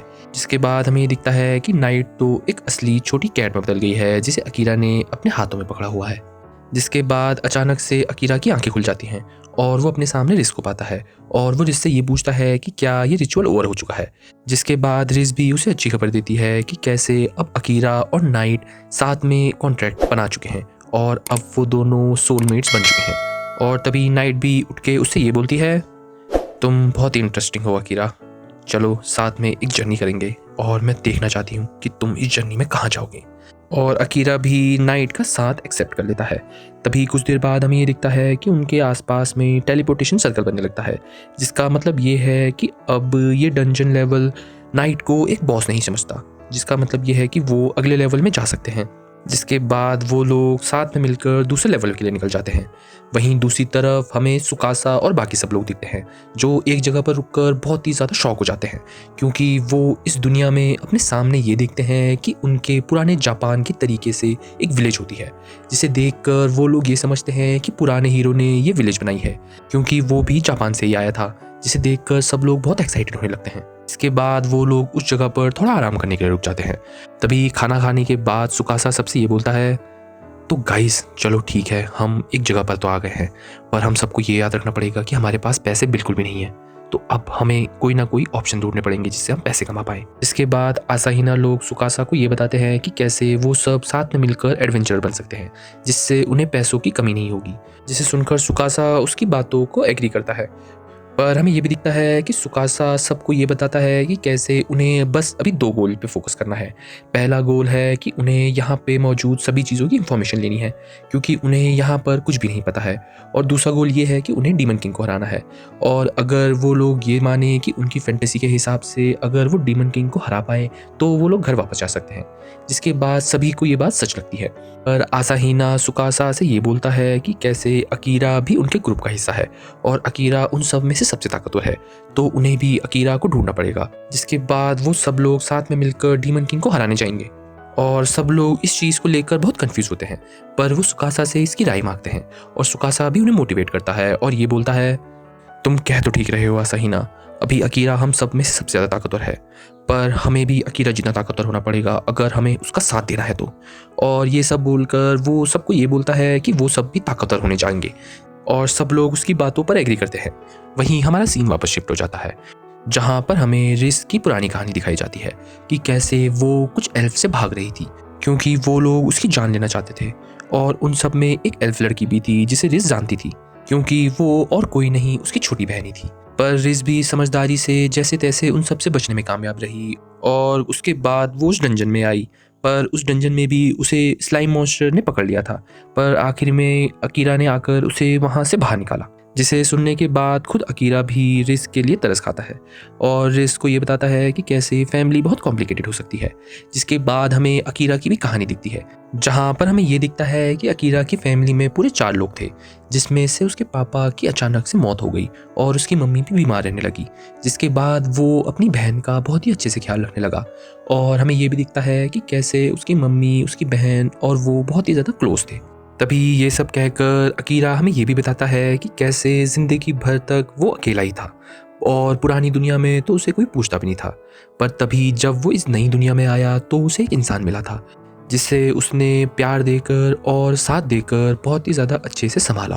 पर उन लोगों ने उसे उससे छीन लिया है और वो ये बोलता है, मैं भले ही इस दुनिया में अकेला आया था, पर मुझे एक सैरो वहीं मिला था जिसने मेरा ख्याल रखा और मुझे ट्रेन करा और उसने मुझे इस काबिल बनाया कि मैं यहाँ आकर अपनी पावर और भी ज़्यादा बढ़ा सकूँ।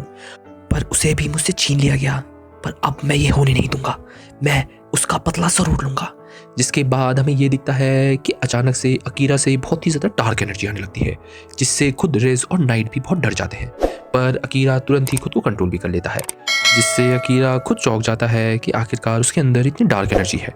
तभी कुछ देर बाद हमें ये दिखता है कि अकीरा, रिज और नाइट साथ में मिलकर उस पोर्टल के पास जाते हैं और तभी अकीरा नाइट से ये पूछता है कि ये पोर्टल उन्हें कहाँ लेकर जाएगा। जिसके बाद नाइट उसे ये बताती है कि अभी उसे ये नहीं पता कि ये पोर्टल क्या करेगा। पर तभी रिज अकीरा को ये बताती है कि कैसे उन सबके सामने एक ब्लू पोर्टल है, जिसका मतलब ये है कि वो अपने मन से कहीं पे भी जा सकता है जो वो सोच रहा होगा। पर अगर वहाँ पर एक से ज़्यादा ट्रेवलर होंगे तो वो किसी के भी मन की बात सुन सकता है और सीधा वहीं जा सकता है जो एक इंसान सोच रहा होगा उन सब में से।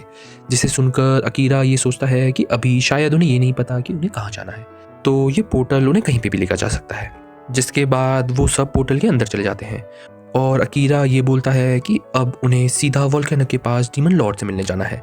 जिसके बाद वो खुद को एक अलग ही जगह पाते हैं। वो ये देखते हैं कि उनके सामने एक बहुत ही बड़ी गोल्डन ट्री है और नाइट उसे ये बताती है कि कैसे अगर ये वही गोल्डन ट्री है तो वो लोग किंगडम ऑफ एल्फ में आ गए हैं।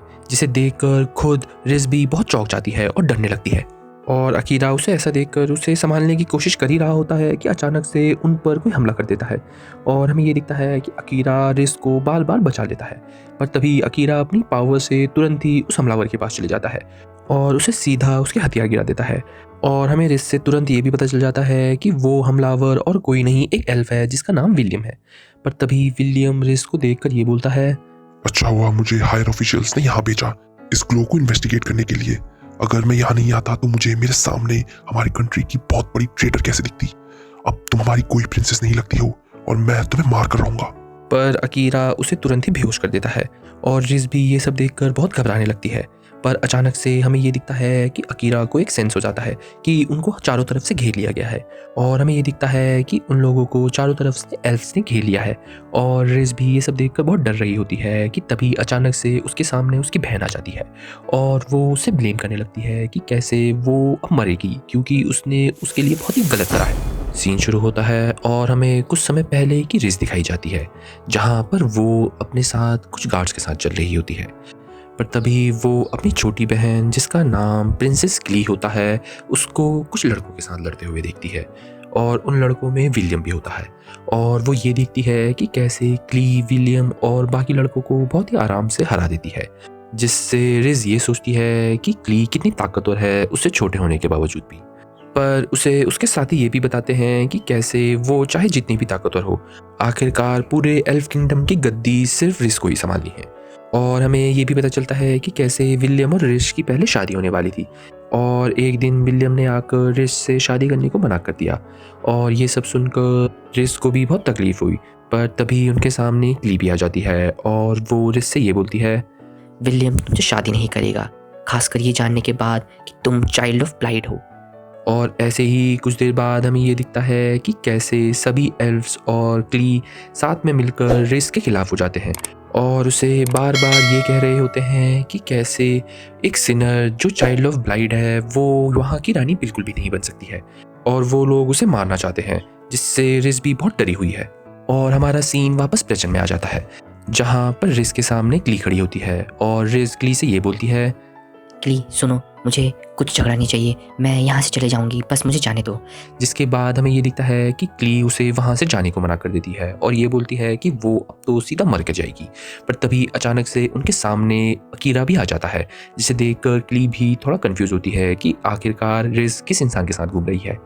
और अकीरा भी अपने आप को एज अ असैसिन इंट्रोड्यूस कराता है क्ली और बाकी सब लोगों से।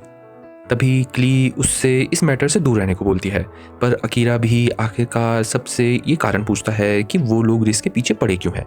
और तभी क्ली अकीरा को भी रिस का सीन दिखाती है और हमें ये दिखता है कि कैसे क्ली के हाथों में एक बहुत गहरा निशान है, जिसमें हमें क्ली से ये पता चलता है कि कैसे रिस ने उसे धोखा दिया था और उसे हीलिंग पोशन के नाम पे जहर दे दिया था। और उनके वहाँ अगर कोई भी लॉयल एक रॉयल के खिलाफ कोई भी साजिश रचता है तो वो वहाँ पर सबसे बड़ा सिन होता है और तभी वो लोग रिस को मारना चाहते हैं। पर तभी रिज क्ली की हर एक बात के लिए मना करती है और ये बताती है कि कैसे वो असली में एक हीलिंग पोशन था, बट उसे ये नहीं पता कि वो जहर कैसे बना। और हमें ये दिखता है कि अकीरा भी ये सब बातें देखकर थोड़ा कंफ्यूज हो जाता है। पर तभी क्ली अकीला के सामने आ जाती है और अचानक से हमें ये दिखता है कि क्ली अकीरा पर अपनी मेस्मराइजिंग स्पेल यूज़ करती है और रिज उसे ये करने से मना कर रही होती है, पर तब तक देर हो जाती है और क्ली रिज को ये बताती है कि कैसे अब वो उसने उसे कंट्रोल कर दिया है। पर अचानक से हमें ये दिखता है कि रिज तो बहुत गुस्सा करती है और वो क्ली को अकीरा को आज़ाद करने को बोलती है और उससे ये बोलती है कि कैसे वो ये सब बहुत गलत कर रही है, जिससे खुद क्ली भी बहुत शॉक हो जाती है क्योंकि क्ली को भी ये पता है कि रिज ने आज तक उससे इतने गुस्से में कभी बात ही नहीं करी, पर आज वो अकीरा के लिए उसे लड़ने के लिए भी तैयार है। पर तभी अचानक से अकीरा उन दोनों को शांत रहने को बोलता है, जिससे हमें ये पता चलता है कि अकीरा पर तो क्ली का जादू काम ही नहीं आया, जिससे रिस तो बहुत ही ज़्यादा खुश होती है, पर क्ली एकदम शॉक हो जाती है। और हमें नाइट से ये पता चलता है कि कैसे अगर कोई भी शख्स किसी पर जादू कर रहा है तो उस शख्स का जादू दूसरे शख्स के लेवल से ज़्यादा होना चाहिए और अगर वो नहीं है तो उसका जादू उस पर काम नहीं आएगा, जिसे सुनकर क्ली को तो यकीन नहीं आ रहा होता कि अकीरा का लेवल उससे भी ज़्यादा है। और क्ली और भी ज़्यादा गुस्से में आकर सभी गार्ड्स को उन पर हमला करने को बोलती है। पर तभी सबके बीच में अचानक से वहाँ का एल्फ किंग भी आ जाता है, जो अकीरा और क्ली का बाप होता है। और तभी अचानक से वो सबको रुकने को बोलता है और वो क्ली से ये पूछता है, क्ली, ये क्या कर रही हो? क्या तुमने इन सब गार्ड्स पर अपना मेस्मराइजिंग स्पेल यूज करा है? उसे जल्दी से खत्म करो और तुम्हें शर्म आनी चाहिए कि तुम ऐसी हरकतों पे आ गई हो। तुम्हें बाद में देखूंगा। और ऐसा बोलकर वो सीधा रिज के पास चले जाता है और रिज और अकीरा से इन सब चीज़ों के लिए माफ़ी मांगता है। पर वो अकीरा से ये बोलता है कि कैसे उसे अब यहाँ से जल्दी से जाना पड़ेगा। पर रिज उसे ये समझाती है कि कैसे अकीरा ने उसकी जान बचाई है और वो चाहती है कि वो अकीरा के साथ उसकी जर्नी में उसका साथ दे। पर किंग तो उसे तुरंत ही चुप करा देता है और उसे ये समझाता है कि कैसे उसे अभी पूरे एल्फ किंगडम को देखभाल करनी है, क्योंकि वही उसके बाद वहाँ की क्वीन बनेगी। पर हमें ये दिखता है कि अकीरा किंग से ये बोलता है, मैं जानता हूँ किंग, आपकी राय सही है, पर मैं रिस का दोस्त हूँ और मैं उसके भले के लिए सोच रहा हूँ और उसने ये कहा है कि उसे बाहर जाना है, तो आप उसे ऐसे कैद करके नहीं रख सकते। जिसके बाद हमें ये दिखता है कि अकीरा तो किंग से लड़ने के लिए भी तैयार हो जाता है और किंग भी ये सब देख लेता है और किंग अकीरा से ये कहता है, अच्छा चलो ठीक है, अगर तुम यही चाहते हो तो हम एक डूल करेंगे। अगर तुम जीत गए तो तुम रिज को अपने साथ ले जा सकते हो और मुझे ये भी संतुष्टि हो जाएगी कि रिज एक सेफ हैंड में है। पर अगर मैं जीता तो मैं कुछ भी कर सकता हूँ। और ये सब सुनने के बाद रिज तो किंग को मना करती है ये सब चीज़ें करने के लिए, पर अकीरा भी किंग का ऑफर मान लेता है। पर तभी अचानक से किंग ये बोलता है कि कैसे उसकी जगह इस डोल में उसकी छोटी बेटी क्ली लड़ेगी और उन दोनों की लड़ाई सीधा उस गोल्डन ट्री के नीचे होगी। वहीं कुछ देर बाद हमें ये दिखता है कि अकीरा और रेज और बाकी सब लोग गोल्डन ट्री के लिए निकल जाते हैं, जहाँ पर अकीरा रेज से ये पूछता है कि आखिरकार ये चाइल्ड ऑफ ब्लाइट का मतलब क्या है। और रेज उसे ये बताती है कि कैसे अगर किसी भी रॉयल घर में ट्विंस होते हैं और उनमें से एक ना तो माँ के जैसा दिखता है ना बाप के जैसा, तो उसे चाइल्ड ऑफ ब्लाइट बोला जाता है। और वो पहले से ही बहुत अजीब दिखती थी, ना तो वो मम्मी जैसी दिखती थी ना वो उसके पापा जैसी दिखती थी। वहीं क्ली को देखें तो वो एकदम वहाँ के राजा जैसी दिखती थी, जिससे वो लोग उसे बचपन से ही चाइल्ड ऑफ ब्लाइट बुलाते थे। पर क्ली में उसके खिलाफ इतनी नफरत पहले से नहीं थी, पहले वो लोग बहुत ही अच्छे दोस्त भी थे। पर तभी अचानक से अकीरा रिस से ये बोलता है, तो क्या हुआ कि तुम अपने फैमिली मेम्बर्स जैसी नहीं दिखती हो, तुम तो तब भी बहुत खूबसूरत हो रेस। जिसे सुनकर रेस बहुत शर्मा जाती है। वहीं कुछ देर बाद वो लोग उस गोल्डन ट्री के नीचे पहुंच जाते हैं और हमें ये दिखता है कि क्ली और अकीरा दोनों लड़ने के लिए तैयार हो जाते हैं, जहां पर हमें ये दिखता है कि अकीरा अपने आप को पूरा होल्ड बैक करेगा, क्योंकि वो नहीं चाहता कि उसकी ताकत से क्ली को थोड़ा सा भी चोट आए। और हमें ये दिखता है कि राजा उन दोनों का मैच शुरू कर देता है, जहाँ पर हमें पहली बार ये दिखता है कि क्ली उसकी उम्र के हिसाब से बहुत ज़्यादा ताकतवर है, पर वो अकीरा के सामने कुछ भी नहीं है। और हमें ये दिख भी जाता है कि कैसे अकीरा का हर हमला क्ली पर भारी पड़ता है, पर क्ली का एक भी हमला अकीरा पर टच नहीं कर पाता, और अकीरा भी बहुत ही तेज़ी और समझदारी से क्ली के सारे हमलों से बच जाता है। और वो क्ली से बात करने की कोशिश भी करता है कि कैसे वो अपनी बहन से इतनी ज़्यादा नफरत करती क्यों है, जिससे हमें क्ली और रेस का पास भी पता चलता है, जहाँ पर बचपन में वो लोग बहुत ही अच्छे से रहते थे। पर राजा को हमेशा रेस से ज़्यादा प्यार था, वो भी इसीलिए क्योंकि वो उन सबसे अलग थी। उसके बालों और उसकी शक्ल के हिसाब से सबको ये लगता था कि वो गॉडेस का अवतार है, जिसका मतलब ये है कि अगर उसने अपनी असली ताकत अनलॉक कर दी तो वो उनके राज्य के लिए बहुत ही इम्पोर्टेंट साबित हो सकती है। और क्ली को ऐसा लगता है कि उस दिन से आज तक राजा सिर्फ रिस के बारे में ही सोचते हैं और उसके बारे में नहीं सोचते, और वो ये सब ख़त्म करना चाहती है। पर तभी अचानक से रिस तो उसी गोल्डन ट्री की एक ब्रांच से अपना एक मैजिक करती है और वो वहाँ पर मौजूद सभी लोगों को क्ली के जादू से मुक्त कर देती है, जिसे देखकर क्ली और भी ज़्यादा घबराने लगती है कि कैसे रिस ने वापस उसे सब कुछ छीन लिया है, और वो ये कहकर उन पर एक बहुत ही बड़ा हमला कर देती है। पर तभी अचानक से उनके सामने अकीरा भी आ जाता है और वो अपनी शैडो टेक्निक से उस हमले को पूरा एब्जॉर्ब कर लेता है, जिसे देखकर वहाँ पर मौजूद सभी लोग बहुत शॉक हो जाते हैं, क्योंकि क्ली ने सच में बहुत ही ज़्यादा ताकतवर हमला करा होता है। जिससे हमें ये दिखता है कि खुद क्ली भी बहुत ही ज़्यादा दूर जा गिरती है और क्ली इस डुएल में हार जाती है, और रेज और बाकी सब क्ली से बात करने के लिए आ जाते हैं। पर तभी क्ली सबसे ये बोलती है, आखिरकार मैं हार गई और मुझसे सब कुछ छीन लेगी ये ड्रेस पहले जैसे, पर मैं अब ये नहीं चाहती कि मैं किसी के साथ भी कुछ बुरा करूं। तो बता दो मेरी सज़ा क्या है? क्या मुझे अंदर जाना है? क्या मुझे जेल में जाना है? या मुझे मार दोगे? पर तभी अचानक से हमें ये दिखता है कि वहाँ पर किंग भी आ जाता है और किंग क्ली से माफ़ी मांगता है और उसे ये बताता है कि कैसे अब उसे सब कुछ बताने का समय आ गया है।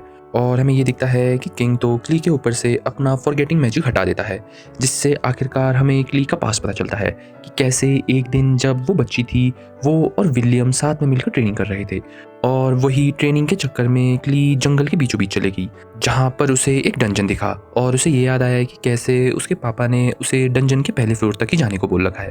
पर तभी उसे डंजन के पास एक अजीब सी इंसान दिखती है जो उसे ये बताती है कि कैसे वो लेवल 1 पर जाकर बिल्कुल भी स्ट्रांग नहीं बन सकती। अगर उसे स्ट्रांग बनना है तो वो उसका ये डिवाइस यूज़ करे, और वो ऐसा कहकर उसे एक बॉल दे देती है और क्ली भी बिना सोचे समझे वो बॉल पकड़ लेती है और सीधा डंजन में चले जाती है, और वो डंजन में उस बॉल को फोड़ देती है, जिससे बहुत ही सारे मॉन्स्टर भी आ जाते हैं। पर वो ये देखती है कि वो मॉन्स्टर्स तो कुछ ज़्यादा ही हैं, जिससे वो उनसे हार रही होती है, पर वो समय रहते डंजन के बाहर चले जाती है। पर तभी वो ये देखती है कि वो मॉन्स्टर तो डंजन के बाहर भी आ रहे हैं, जिससे उसको कुछ समझ नहीं आता, क्योंकि किंग ने तो उसे ये बताया था कि वो मॉन्स्टर डंजन के अंदर ही रह सकते हैं। पर अब उसे और डर लग रहा है, क्योंकि अगर ये मॉन्स्टर बाहर आ गए तो वो सीधा उस पर और उसके किंगडम पर हमला कर सकते हैं। तो वो अपने डर को संभाल कर सीधा उन मॉन्स्टर से लड़ने के लिए चली जाती है, और तभी अचानक से पीछे विलियम, रेज और बाकी सब लोग भी आ जाते हैं और वो क्ली को समझने को बोलते हैं कि तभी अचानक से एक मॉन्स्टर आके सीधा विलियम पर हमला कर देता है और उसे बहुत गहरी चोट दे देता है, जिससे विलियम वहीं अपना दम तोड़ देता है और वो मॉन्स्टर कुछ और एल्फ्स को मार देते हैं। और राजा ये बताता है कि इसी घटना की वजह से क्ली तो एकदम पागल हो गई थी और उसे ये लग रहा था कि कैसे उसी की वजह से विलियम ने और बाकी सब लोगों ने अपनी जान गंवाई है। पर आखिरकार रिज की ताकतें उनके बहुत काम आई, क्योंकि रिज ने ही उस गोल्डन ट्री के सामने जाकर कुछ ऐसा करा जिससे वहाँ पर मौजूद सभी लोग बहुत शॉक हो गए, क्योंकि रिज ने उस मैजिकल ट्री के ज़रिए 2 नई मैजिकल स्किल इन्वेंट करी। एक तो ग्रेविटी और दूसरी रेजरेक्शन, जिससे कोई भी इंसान मर के वापस जिंदा हो सकता है। और रिज ने यही जादू यूज़ करके विलियम और बाकी एल्व्स को जिंदा करा। पर वो लोग जिंदा होने के बाद क्ली से थोड़ा डर के रहने लगे और उन्हें ये लग रहा था कि क्ली ही इन सब के पीछे जिम्मेदार है, जिससे क्ली खुद भी पागल होने के कगार पे आ गई थी। पर राजा ने ये सब देखकर क्ली पर अपना फॉरगेटिंग मैजिक यूज़ कर दिया और उसे ये सब भुला दिया जो जो उसके साथ हुआ था। पर वो ये चाहता था कि कैसे अगर वो अकीरा से लड़कर जीत जाती तो उसका जादू अपने आप ही टूट जाता और उसे खुद पर पहले से ज़्यादा भरोसा होता। और ये सब देखकर रिज भी क्ली से ये बोलती है, क्ली, तुम बहुत अच्छी लड़की हो। तुम्हें पता है, भले ही तुम मुझसे छोटी हो पर मैं तुमसे बहुत ज़्यादा प्यार करती हूँ और हमेशा मैंने तुम्हें अपने आगे ही माना है क्योंकि तुम सच में बहुत ज़्यादा टैलेंटेड हो। और हमें ये दिखता है कि क्ली तो रिज की ये सब बातें सुनकर बहुत ही ज़्यादा इमोशनल हो जाती है और उसे असल में पता चल जाता है कि कैसे रिज उससे सच में बहुत ज़्यादा प्यार करती है और वो ये सब गलत ही सोच रही थी। और आखिरकार उनकी लड़ाई भी ख़त्म हो जाती है। वहीं कुछ देर बाद रात को हमें ये दिखता है कि कैसे अकीरा और रिज साथ में मिलकर राजा से बात करते हैं, जहाँ पर राजा रिज को ये आज़ादी दे देता है कि वो कहीं पर भी जा सकती है। वहीं कुछ देर बाद हमें अकीरा और रिज दिखते हैं, जहाँ पर अकीरा रिज से ये बोलता है कि वो अब फ्री है और वो उसके साथ जाना चाहे तो जा सकती है, वरना वो कहीं पर भी जा सकती है। पर तभी रिज अकीरा से ये बोलती है, अकीरा, मैं तुम्हें थैंक यू करना चाहती हूँ कि तुमने आखिरकार मुझे आज़ाद कर दिया है और मैं सच बताऊँ तो मैं तुम्हारे साथ कहीं पर भी जा सकती हूँ।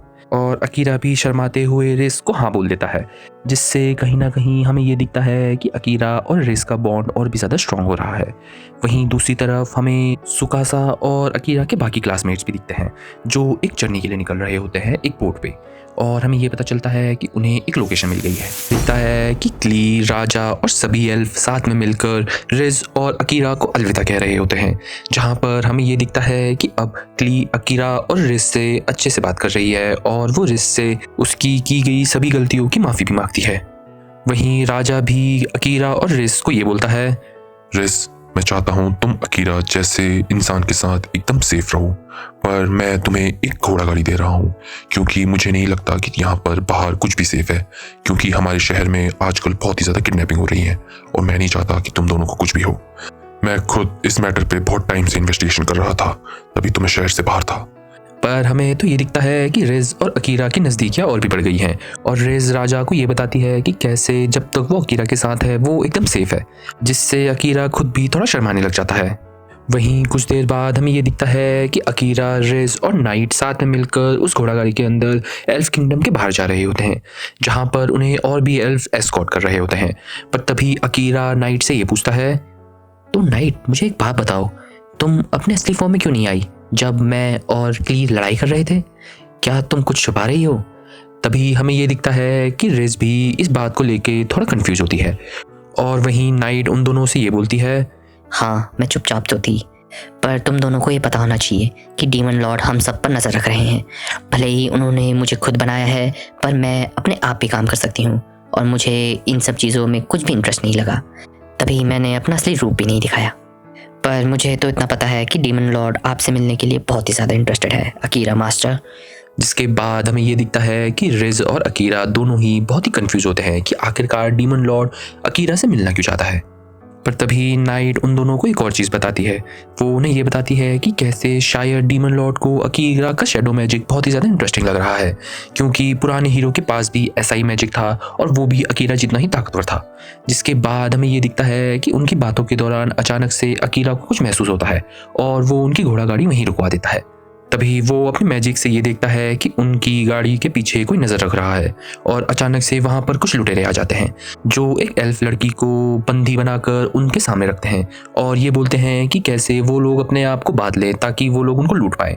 पर तभी वो सब ऐसा बोल ही रहे होते हैं कि अचानक से अकीरा अपनी नई नई टेक्निक यूज़ करने लगता है, जिससे बस पलक झपकते ही हमें ये दिखता है कि अकीरा तो उस बच्ची को भी बचा लेता है और उन सबको हरा भी देता है। और वहीं कुछ देर बाद हमें ये दिखता है कि अकीरा उन लुटेरों से उनके बॉस के बारे में पूछता है और अकीरा को एक ग्राहम नाम के लड़के का नाम पता चलता है जो उनका बॉस है। और अकीरा उनसे ये बोलता है, तो ये ग्राहम है कहाँ और क्या वो वही इंसान है जो यहाँ पर किडनैपिंग्स करवा रहा है?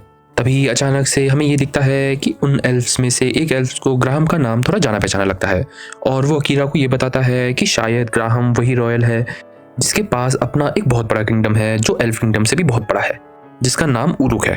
और अकीरा भी ये सब सुनकर थोड़ा सोचने लगता है। वहीं कुछ देर बाद हमें ये दिखता है कि अकीरा, रिज और नाइट साथ में मिलकर समुद्र के पास पहुंच जाते हैं और वो लोग एक नाव पे बैठकर अपनी जर्नी शुरू करने की कोशिश करते हैं। और वहीं अकीरा उन दोनों से ये बोलता है, सुनो गाइस, मुझे डीमन लॉर्ड से मिलने से पहले अपने लेवल्स को और भी ज़्यादा स्ट्रॉन्ग करना है और मैं चाहता हूँ कि हम लोग और जगह एक्सप्लोर करें।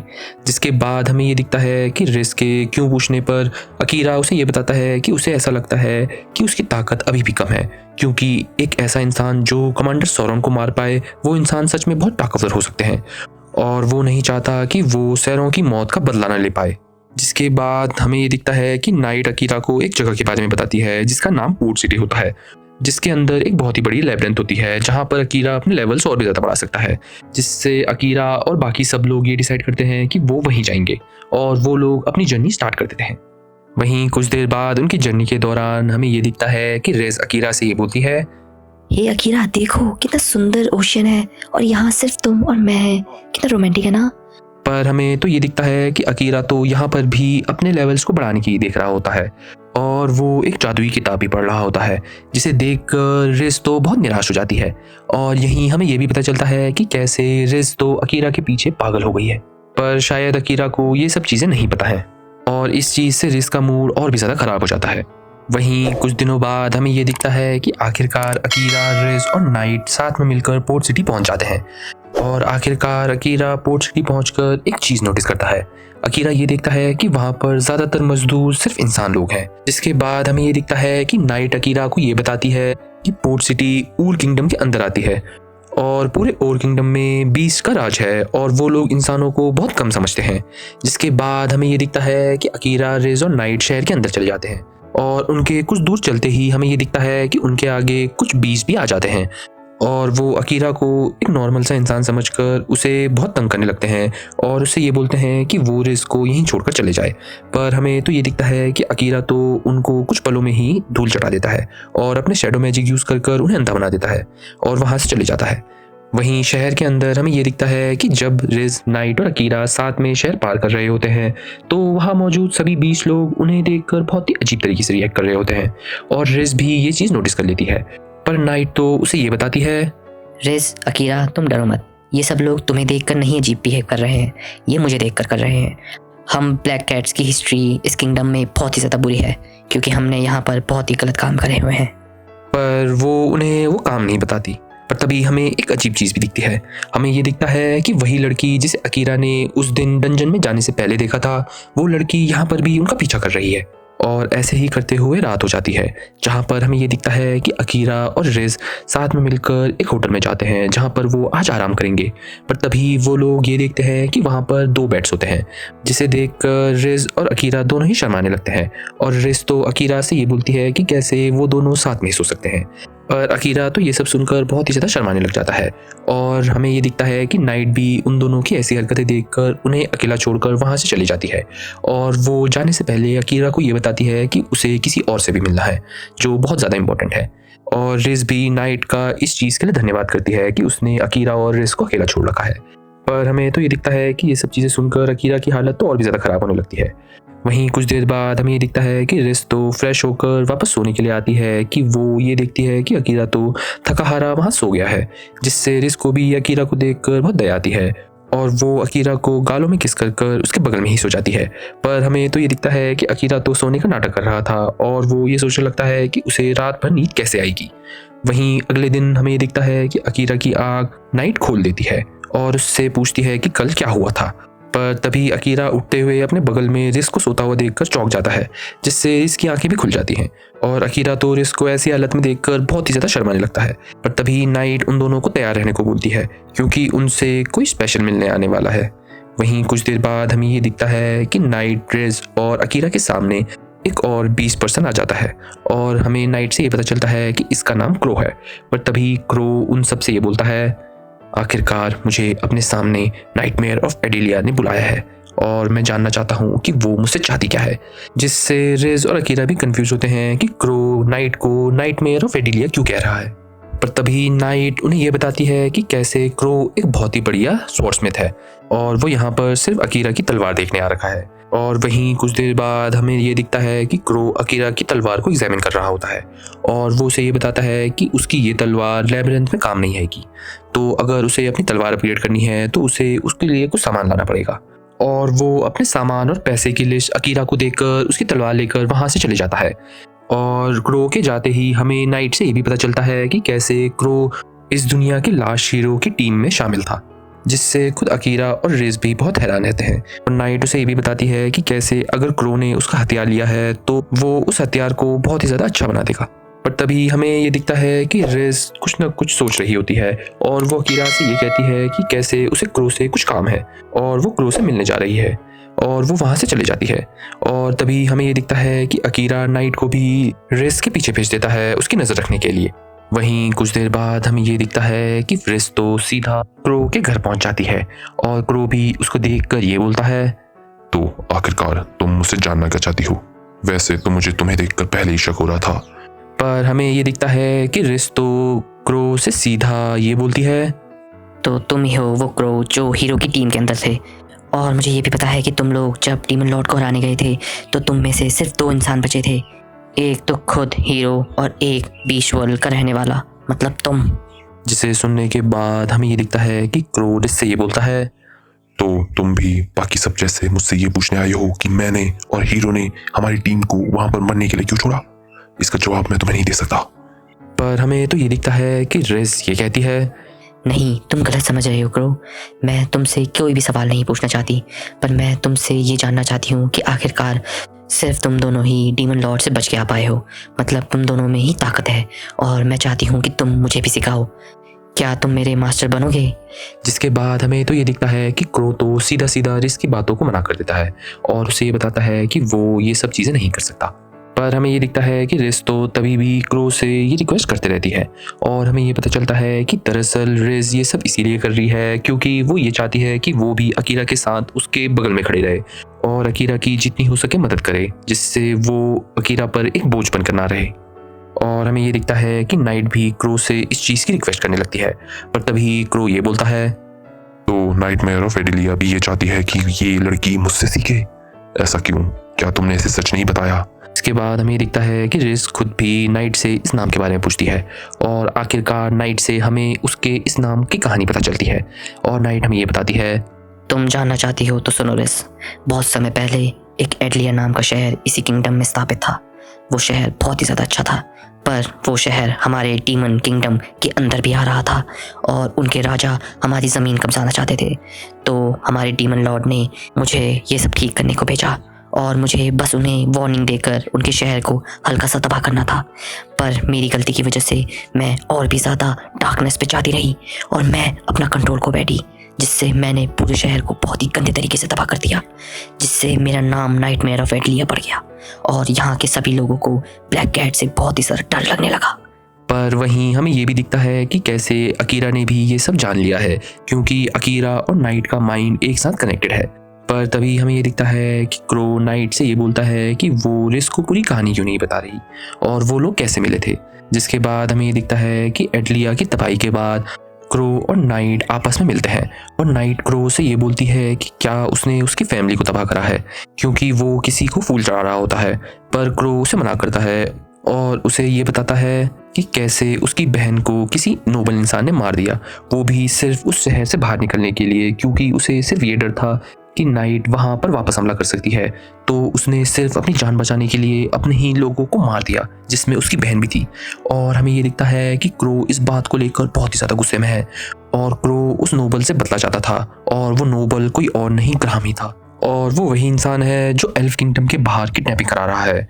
वहीं हमें ये दिखता है कि रिज तो ये सब बातें सुनकर बहुत उदास हो जाती है और वो क्रो से ये पूछती है कि क्या उसने अपना बदला पूरा करा।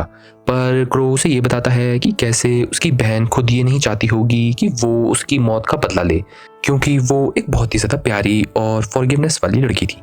और हमें ये दिखता है कि ये सब बोलकर क्रो रिज को फिर से मना करने लगता है, पर तभी रिज ये कहती है, मुझे पता है क्रो, तुम सैड हो और तुम्हें पतला भी चाहिए, पर मुझे सच में तुम्हारी मदद चाहिए। मैं खुद नहीं चाहती कि मैं अकीरा पर बोझ बनूं, तो प्लीज़ मैं तुम्हें रिक्वेस्ट कर रही हूँ, प्लीज़। तभी हमारा सीन शिफ्ट होता है और हमें अकीरा दिखता है जो एक मैप देख रहा होता है जो नाइट ने उसे दिया होता है, और उसमें लैब्रिंथ की लोकेशन भी होती है। और हमें ये पता चलता है कि लैब्रिंथ में कोई भी एडवेंचर नहीं जा सकता, जिससे अकीरा ये सोचता है कि शायद वो अपनी इनविजिबिलिटी स्पेल यूज कर कर उसके अंदर जा सकता है। पर तभी अचानक से अकीरा के आजू बाजू जमीन हिलने लगती है और वहाँ पर धमाके होने लगते हैं, और वहाँ से बहुत ही बड़ी नीले कलर का धुआं भी आने लगता है, और वो सीधा वहाँ के लोगों को गायब करने लगता है।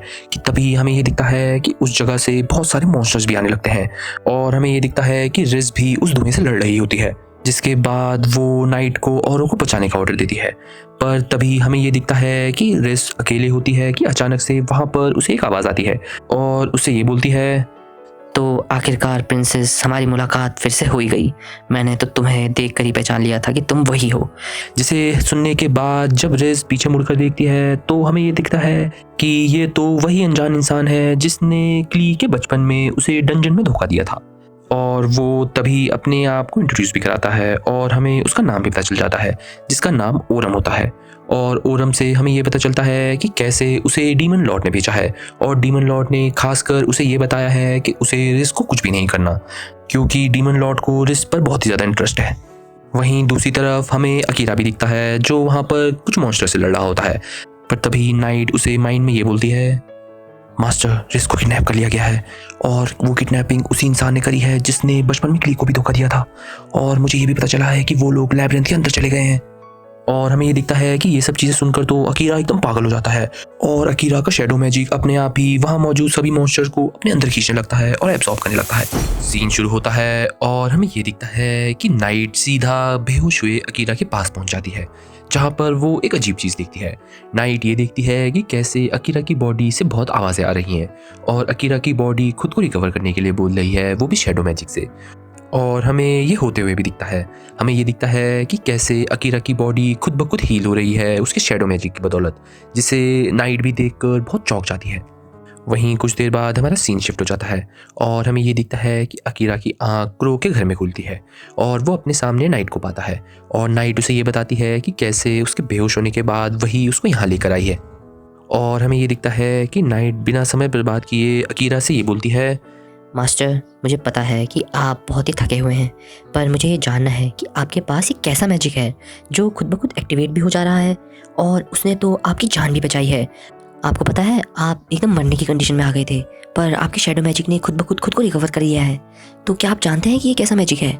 पर हमें तो ये पता है कि अकीरा को खुद भी नहीं पता कि उसके अंदर कैसे कैसे मैजिक हैं, क्योंकि अभी तक उसने अपने लेवल्स उतने नहीं बढ़ा रखे हैं, और वो नाइट को भी यही बताता है। तभी कुछ देर बाद नाइट और अकीरा साथ में मिलकर क्रो के घर से बाहर जाने लगते हैं, क्योंकि उन्हें अभी ये नहीं पता कि रिस कहाँ है, तो वो लोग रिस के पीछे जा रहे हैं। पर क्रो उन्हें रोक कर ये बताता है कि कैसे अभी रिस के पीछे जाना मतलब अपनी मौत को स्वागत देना। और इतना कहकर क्रो अकीरा को उसकी नई सोच दिखाता है, और हमें ये दिखता है कि क्रो ने तो अकीरा की हीरो की दी गई स्वॉर्ड को तोड़कर 2 डैगर्स में बदल दिया है, जिससे वो उसे और भी आसानी से यूज़ कर सकता है। और क्रो यही नहीं रुकता, क्रो अकीरा को एक रिंग भी देता है, और वो ये बताता है कि कैसे ये रिंग पिछले 2 हीरोज़ ने बनाई है जो उनसे पहले वहाँ पर मौजूद थे। और अकीरा भी उस रिंग में एक अजीब लिखा हुआ पाता है। वो उसमें ये देखता है कि उसमें लिखा होता है, आई लीड यू एवरीवेयर, मतलब मैं तुम्हें हर जगह पहुँचाऊँगा। और अकीरा भी बिना समय बर्बाद किए उस रिंग को यूज़ करता है, जिससे वो रिंग उसे सीधा रिस की पोजीशन पे बताती है। और अकीरा भी क्रो का बहुत धन्यवाद कहकर वहाँ से रिस को बचाने के लिए निकल जाता है। और ऐसे ही रास्ते में हमें ये दिखता है कि नाइट अकीरा से ये बोलती है, मास्टर सुनिए, अभी हम दोनों एक तरीके से लिंक हैं और हमारी ज़िंदगी भी एक तरीके से ही लिंक है, तो अगर आपने कुछ भी करा तो वो मुझ पे भी इफेक्ट कर सकता है, और सेम मैंने भी अगर कुछ भी करा तो आप पे भी इफेक्ट कर सकता है। तो आप प्लीज़ अपना ख्याल रखिए और अपने आप को आउट ऑफ कंट्रोल ना होने दीजिए। जिससे अकीरा भी उसकी बातों पर एग्री करता है और उसे वादा करता है कि वो अपने आप को संभालेगा। और वहीं दूसरी तरफ हमें ये दिखता है कि रिस तो ओरम के कब्जे में होती है, और ओरम ने रिस को लैब्रिंथ के बहुत ही अंदर छुपाया होता है। और तभी वो रिस से ये बोलता है, रिस, अच्छी बात है कि तुम मेरे साथ आ गई हो, पर मुझे ये नहीं पता था कि मैं एक डीमन होने के बावजूद भी तुम मुझे पहचान नहीं पाओगी। पर बात तो अच्छी है कि मैं एल्व्स को भी आराम से कंट्रोल कर सकता हूँ, पर पता नहीं क्यों मैं तुम्हें कंट्रोल नहीं कर पा रहा। मैं तो तुम्हें बस इमोबलाइज कर पा रहा हूँ। जिससे हमें ये पता चलता है कि ओरम तो इंसान जैसा दिखने वाला एक डीमन है और उसने तो रिज की चलने फिरने की एबिलिटी भी गायब कर दी है, जिससे रिज भी वहाँ से भाग नहीं सकती है। और रिज भी ये बात समझ गई है तो वो ओरम से पूछती है कि आखिरकार ओरम इतना कुछ कर क्यों रहा है। और हमें तो ओरम से ये पता चलता है कि कैसे सच में डीमन लॉर्ड रिज से मिलने के लिए बहुत ज़्यादा एक्साइटेड हैं और उन्होंने खासकर ओरम को बोल रखा है कि उसे रिज को उनके आने तक का वहीं रखना है ताकि वो रिज से कुछ पूछताछ कर पाएँ। और हमें ये भी दिखता है कि कैसे ओरम तो अकीरा को बहुत कमज़ोर समझ रहा है और वो ये बोलता है, तो यही बात थी जिसकी वजह से तुम यहाँ हो, और मुझे पता है कि तुम्हारा वो असैसिन दोस्त कभी भी आ सकता है, पर मुझे उससे डरने की बिल्कुल भी जरूरत नहीं है क्योंकि मुझे तो पता ही है कि वो मुझसे बहुत ज़्यादा कमज़ोर है। वहीं दूसरी तरफ हमें ये दिखता है कि अकीरा और नाइट उसी रिंग की मदद से वापस रिज की पोजीशन जानने की कोशिश करते हैं और वो और भी श्योर हो जाते हैं कि कैसे रिज लैबिरिंथ के नीचे ही है।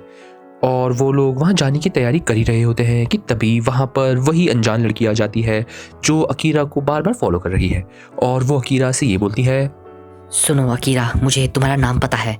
मेरा नाम लिया है। मैं उरुक की फर्स्ट बॉर्न प्रिंसेस हूँ। मुझे पता है तुम्हें मेरे पर भरोसा नहीं आ रहा है, पर मैं तुम्हें ये बताना चाहती हूँ कि कैसे मेरी एबिलिटी है स्मेल ट्रैकिंग, जिससे मैं किसी को भी सूंघ कर ये पता कर सकती हूँ कि वो कहाँ जाने वाला है।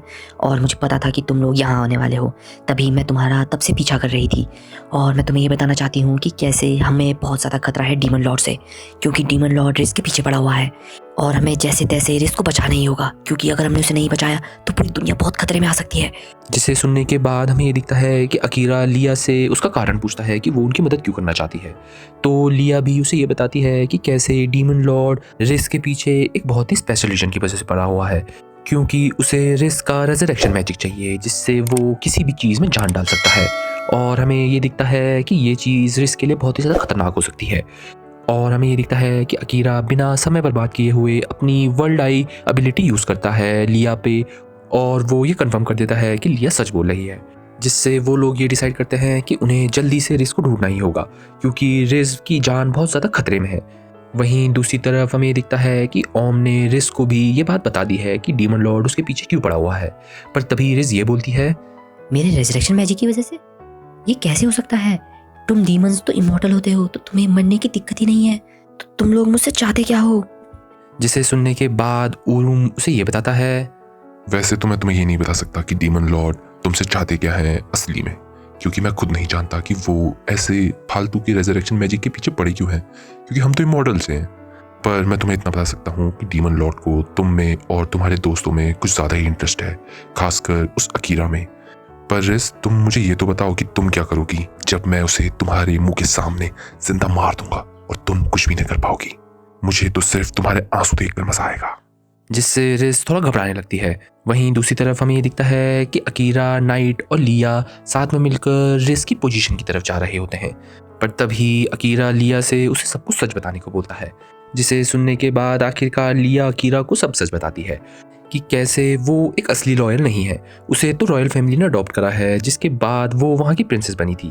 पर एक दिन अचानक से वहाँ पर एक बहुत ही खतरनाक काला जादू आ गया जिसने ना ही उसके माँ बाप को ना ही बाकी सब विलेजर्स को छोड़ा और उसने वहाँ पर मौजूद सभी लोगों को गायब कर दिया, पर उसे छोड़ दिया और उसे ये आज तक नहीं पता कि उसने ऐसा क्यों करा।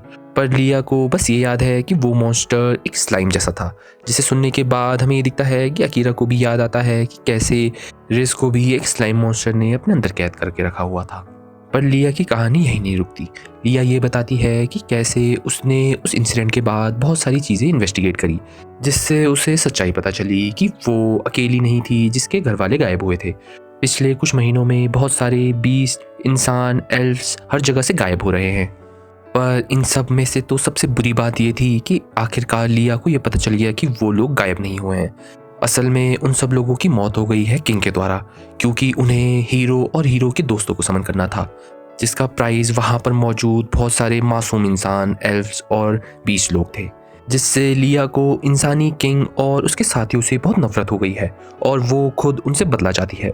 और अकीरा भी उसे ये बताता है कि कैसे वो खुद उन लोगों से बदला चाहता है अपने एक क्लोज वन की मौत की वजह से। पर तभी नाइट भी उन दोनों को एक बात बताती है कि कैसे किंग लोगों ने उन्हें यहाँ पर डीमन लोगों को मारने के लिए नहीं बुला रखा, शायद वो लोग उनसे कुछ और ही चाहते हैं।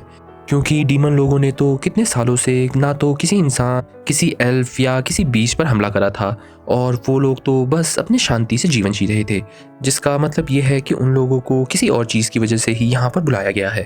पर तभी उनकी बातों के दौरान ही लैबिरिंथ भी उनके सामने आ जाती है और अकीरा उन सबको बिना समय बर्बाद किए सीधा वहाँ के अंदर लेकर जाता है, जहाँ पर हमें ये दिखता है कि वो लोग बहुत सारे डीमन से भी लड़ते हैं। और वहीं नाइट से हमें एक कहानी पता चलती है कि कैसे डीमन लॉर्ड ने तो सिर्फ अपनी रक्षा के लिए ही सब लोगों पर हमला करा था जो जो डीमंस पर हमला करने के लिए आ रहे थे, और डीमन तो सिर्फ अपने काम से मतलब रख रहे थे। पर डीमंस को तो हमेशा बुरा ही माना गया था और उन्हें हमेशा कुछ गलत गलत कामों में फंसाया गया था जिसमें वो लोग इन्वॉल्व भी नहीं थे। तभी शायद अब डीमंस बाकी सब लोगों से उन चीज़ों का बदला चाहते हैं। और वहीं हमें ये दिखता है कि ऐसे ही करते हुए आखिरकार अकीरा रिज और ओम के पास पहुंच जाता है, और रिज भी अकीरा को अपने सामने देखकर बहुत इमोशनल हो जाती है और उससे उसकी मदद मांगती है। और अकीरा भी रिज को ऐसा देखकर अपना होश खो देता है और वो सीधा जाकर ओम से लड़ाई करने लगता है, जहाँ पर हमें ये दिखता है कि ओम सच में अकीरा से थोड़ा ताकतवर है, क्योंकि वो अकीरा के हर हमले को बहुत ही आराम से डॉज कर रहा होता है और वो अकीरा को चोट पहुंचाने में भी कामयाब रहता है। पर तभी अकीरा सबको हैरान कर देता है जब वो अपने शैडो मैजिक से कुछ शैडो बीस्ट भी बुला लेता है, और वो भी सीधा जाकर ओम पर हमला करते हैं, जिससे ओम का ध्यान भटक जाता है। और अकीरा भी उस मौके का फ़ायदा उठाकर ओम पर एक बहुत ही जानलेवा हमला करता है, जिससे ओम सच में बहुत ज़्यादा घायल हो जाता है और वो खुद ही अकीरा को ऐसा देखकर बहुत चौंक जाता है। पर तभी वहाँ पर अचानक से बहुत सारे मॉन्स्टर आ जाते हैं और वो अकीरा को ये बताता है कि कैसे वहाँ पर मौजूद सभी मॉन्स्टर को ओम बहुत ही आराम से कंट्रोल कर सकता है। पर हमें तो ये दिखता है कि ओम के कुछ और बोलने से पहले ही अकीरा बड़े ही आराम से उन सब मॉन्स्टर को भी हरा देता है, और हमें ये दिखता है कि आखिरकार ओम बहुत ही कमज़ोर पड़ जाता है और वो ज़मीन पर गिरता है, जिससे रिज भी उसके जादू से आज़ाद हो जाती है और रिज सीधा अकीरा के पास पहुंच जाती है और वो अकीरा को धन्यवाद करती है उसकी जान बचाने के लिए। पर तभी हमें ये दिखता है कि ओम बहुत ही ख़राब हालत में अकीरा से उसको मारने के लिए बोलता है, पर अकीरा तो ओम को मारने से पहले भी बहुत ज़्यादा हिचकिचाता है, जिससे ओम उसकी कमज़ोरी का फ़ायदा उठाकर उसे और भी ज़्यादा ब्लेम करने लगता है और उससे कमज़ोर बनाने की कोशिश करता है। पर तभी अचानक से वो सब लोग तब शॉक हो जाते हैं जब वहाँ पर एक मैजिकल सर्कल आ जाता है और उसके अंदर से एक और डीमन आ जाता है, जिसे देखकर अकीरा के अलावा वहाँ मौजूद सभी लोग बहुत ही घबराने लगते हैं। और हमें रिज से ये पता चलता है कि वो डीमन सेकंड इन कमांड है डीमन लॉर्ड के बाद, और वो सीधा ओम से ये बोलता है, मुझे पता ही था कि तुम अकीरा के सामने बहुत ही कमजोर पड़ोगे। अकीरा एक ऐसा असेसन जिससे हमारा डीमन लॉर्ड बहुत ही ज्यादा इंटरेस्टेड है मिलने के लिए। सीन शुरू होते ही हमें ये दिखता है कि डीमन लॉर्ड का सेकंड इन कमांड अकीरा के सामने खड़ा होता है और वो अपने मैजिक से तुरंत ही हारे हुए ओरम को बहुत दूर जा फेंकता है। और तभी वो ये बोलता है, मुझे बिल्कुल भी इंटरेस्ट नहीं था एक ऐसी मामूली प्रिंसेस के लिए यहाँ आने का, पर अकीरा तुमने मेरे अंदर बहुत ज्यादा इंटरेस्ट जगा दिया है। अब देखते हैं आगे क्या होगा। और ऐसा ही बोलकर वो डीमन एक मैजिक स्पेल फेंकता है जो देखने में तो सीधा अकीरा के पास जा रही होती है, पर वो तुरंत ही मुड़ के सीधा रिज को हिट कर देती है और रिज बहुत दूर जा गिरती है, जिससे अकीरा को भी रिज की टेंशन होने लगती है और वो सीधा रिज के पास जाता है। पर हमें ये दिखता है कि रिज को ज़्यादा चोट नहीं आई है, वो स्पेल तो उसके हार पार चली गई है। और हमें ये भी दिखता है कि कैसे अकीरा को ये रियलाइज़ हो गया है कि ये डीमन जो उसके सामने खड़ा है वो उससे पावर में बहुत ही ज़्यादा ताकतवर है, तो उसे अभी इस डीमन को हराने से पहले यहाँ से भागने की कोशिश करनी पड़ेगी, और ऊपर से रिज की जान भी बहुत ज़्यादा खतरे में है। वहीं कुछ देर बाद हमें ये दिखता है कि नाइट भी अकीरा से मनी मन में ये बोल रही होती है, मास्टर, आपको इस डीमन को अपने सर पे हावी नहीं होने देना है। आपको बहुत ध्यान से करना होगा क्योंकि ये डीमन सच में बहुत ज़्यादा ताकतवर है। और अकीरा भी उसकी इस बात पर एग्री करता है क्योंकि अभी उसके पास उसका शैडो मैजिक भी बहुत लिमिटेड है, क्योंकि उसने तो ओरम के खिलाफ अपना शैडो मैजिक बहुत ही ज़्यादा यूज़ कर दिया है। पर तभी हमें एक बहुत ही शॉकिंग बात पता चलती है। वो डीमन अकीरा से ये बोलता है, तो आखिरकार अकीरा तुम जापान में रहते कहाँ हो? क्योंकि शायद तुम्हें ये नहीं पता कि इस दुनिया में आने से पहले मैं भी जापान में ही रहता था। पर हमें तो ये दिखता है कि अकीरा तो ये सब सुनकर शॉक हो जाता है कि आखिरकार एक इंसान डीमंस के साइड कैसे चले गया है, जिससे अकीरा भी थोड़ा कंफ्यूज होता है। और आखिरकार हमें उस डीमन का नाम भी पता चल जाता है और उसका नाम माहिरो होता है।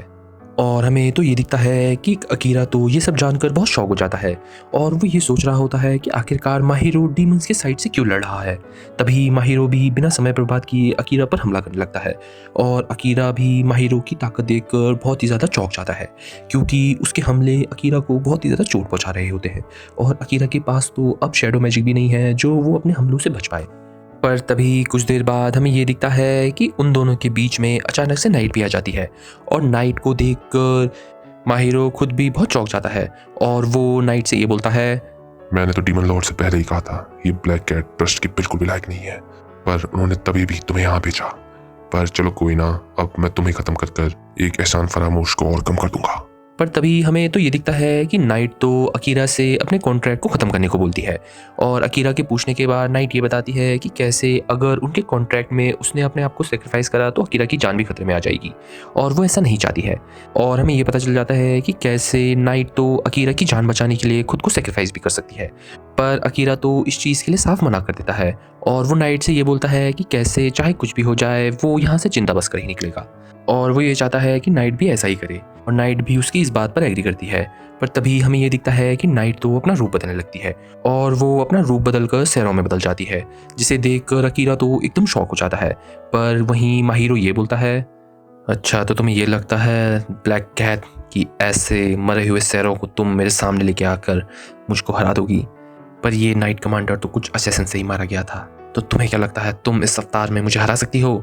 जिसके बाद हमें ये दिखता है कि नाइट अकीरा से ये कहती है कि कैसे वो ये फॉर्म ज़्यादा देर तक मेंटेन नहीं कर सकती, तो उन्हें ये फाइट जल्दी से जल्दी ख़त्म करनी पड़ेगी और अकीरा भी उसकी इस बात पर एग्री करता है और आखिरकार वो दोनों मिलकर माहिरो से लड़ाई करने चले जाते हैं। वहीं कुछ देर में हमें ये भी दिखता है कि कैसे अकीरा और नाइट साथ में मिलकर माहिरो के खिलाफ पहले से ज़्यादा ताकतवर हैं और वो माहिरो के हमलों से आराम से बच भी रहे हैं और उस पर वापस हमला भी कर रहे हैं और वो लोग ये सब कर ये सोचने लगते हैं कि कैसे आखिरकार वो लोग अब माहिरो को हरा सकते हैं। पर तभी एक बहुत ही खतरनाक चीज़ होती है। हमें ये दिखता है कि कैसे अकीरा और नाइट जब आपस में बात कर रहे होते हैं तो अचानक से पीछे रेज़ आ जाती है और वो अकीरा पर सीधा हमला कर देती है और अपने हाथ को उसके आर पार पहुंचा देती है, जिससे अकीरा को बहुत ही ज़्यादा गहरी चोट आती है। और हमें तो ये साफ साफ दिखता है कि रेस खुद के कंट्रोल में नहीं है और वहाँ पर मौजूद सभी लोग अकीरा की ऐसी हालत देखकर बहुत ज़्यादा चौंक जाते हैं और रेस खुद भी कुछ देर बाद अपने कंट्रोल में आ जाती है और वो अपने सामने अकीरा को ऐसा देखकर बहुत ही ज़्यादा चौंक जाती है और वो अकीरा से माफ़ी मांग रही होती है क्योंकि वो ये सब जानबूझ के नहीं कर रही थी। और हमें ये दिखता है कि अकीरा अपनी आखिरी सांसों में रेस से ये बोलता है, रेस तुम्हें चिंता करने की ज़रूरत नहीं है, मुझे पता है कि ये तुम्हारी गलती नहीं है, तुम्हें उस डीमन के स्पेल ने कंट्रोल कर रखा था, पर अब चिंता की बात नहीं है, तुम टेंशन मत लो, मैं कुछ भी हो जाए तुम्हें बचा कर रहूँगा। और हमें ये दिखता है कि अकीरा तो ये बोलते हुए अपनी आंखें बंद करने लगता है, जिससे हमें ये अंदाज़ा होने लगता है कि कैसे अकीरा अपना होश खो रहा है। पर तभी अचानक से हमें अकीरा के अंदर से एक आवाज़ आती है जो ये बोलती है, मास्टर के वुंड बहुत ज़्यादा बढ़ गए हैं, अब हमें मास्टर को और ज़्यादा हीलिंग पावर देनी पड़ेगी। जिसके बाद हमें ये दिखता है कि अकीरा के आजू बाजू बहुत ही ज़्यादा ग्लो आने लगता है और वो वापस से अपनी हीलिंग पावर यूज़ कर हील हो जाता है और उसके अंदर की आवाज़ उसे हील कर ये बोलती है, हीलिंग सक्सेसफुल, अब हमारा टारगेट है माहिरो जो एक डीमन है।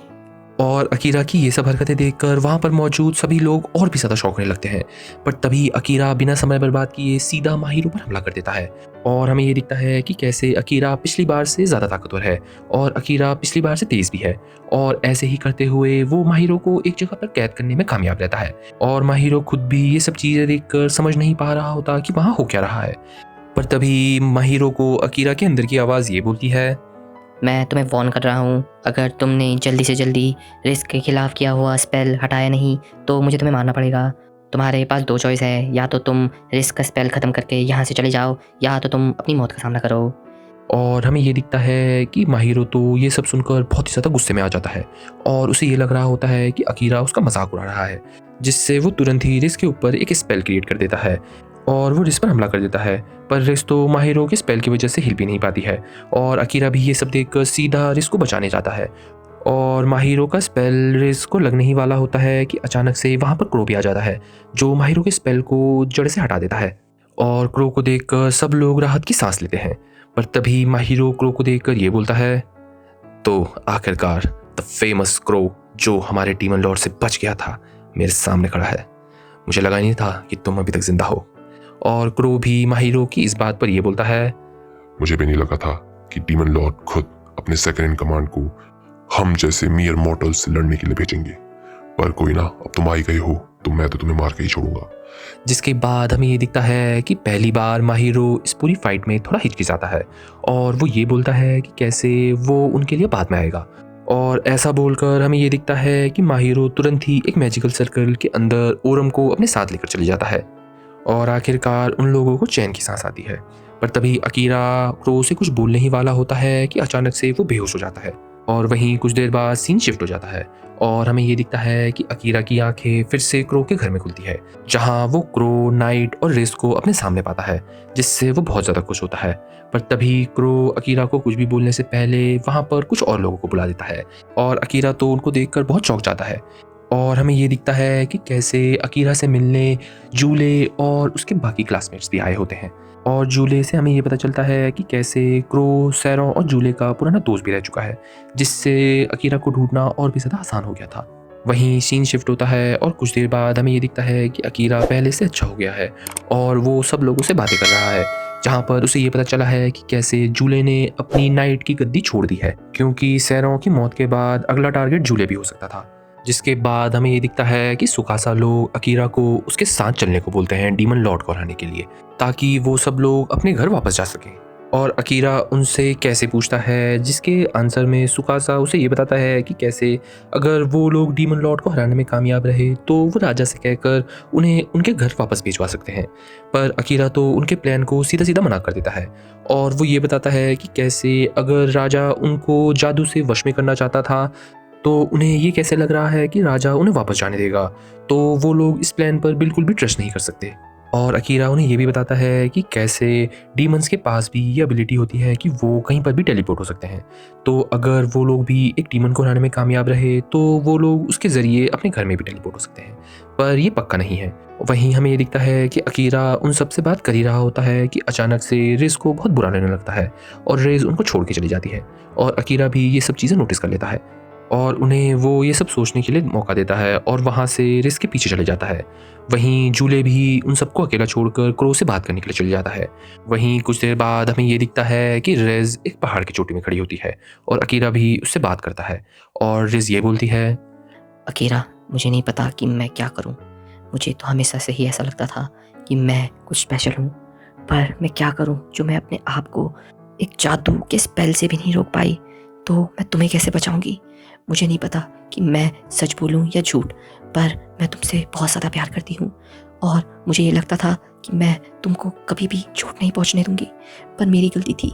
और हमें ये दिखता है कि अकीरा उससे ये सब चीज़ें ना बोलने को कहता है, क्योंकि इसमें तो रिस की कोई गलती नहीं थी, वो तो एक बहुत ही बड़े डीमन के स्पेल में कैद थी।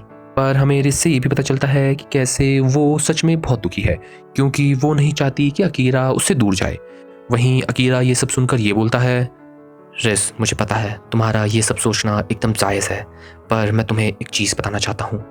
चाहे कुछ भी हो जाए, मैं तुम्हें कुछ भी नहीं होने दूंगा। मैं अपनी ब्लड ओथ दे रहा हूँ कि मैं तुमसे बहुत प्यार करता हूँ। और आखिरकार हमें पहली बार ये दिखता है कि अकीरा ने रिस्क के लिए अपना प्यार कन्फेस कर लिया है और वो लोग आपस में ब्लड ओथ भी करते हैं, जिससे उनका बॉन्ड और भी ज़्यादा स्ट्रॉन्ग हो जाता है। और आखिरकार वो दोनों एक दूसरे से ये वादा करते हैं कि कैसे चाहे कुछ भी हो जाए वो लोग अलग नहीं होंगे, और आखिरी में वो लोग एक बहुत ही खूबसूरत किस करते हैं और हमारा एपिसोड ही ख़त्म हो जाता है। So that's it guys. आशा करता हूँ आपको हमारी ये वीडियो बेहद पसंद आई होगी। अगर हाँ तो हमारे चैनल हिंदी एनिमे बाय अवी को ज़रूर सब्सक्राइब करें और लाइक, शेयर और कमेंट्स में ये ज़रूर बताइए कि आपको हमारी ये वीडियो कैसी लगी। एंड प्लीज़ गाइज, आप ज़रूर सब्सक्राइब करिए और हमें शेयर कीजिए, ताकि हम अपने छोटे से एनिमे लवर्स की कम्युनिटी को और भी ज़्यादा बढ़ा पाएँ। तो देर किस बात की है, मिलते हैं आपसे नेक्स्ट एनिमे रिकैप में। तब तक के लिए बाय बाय।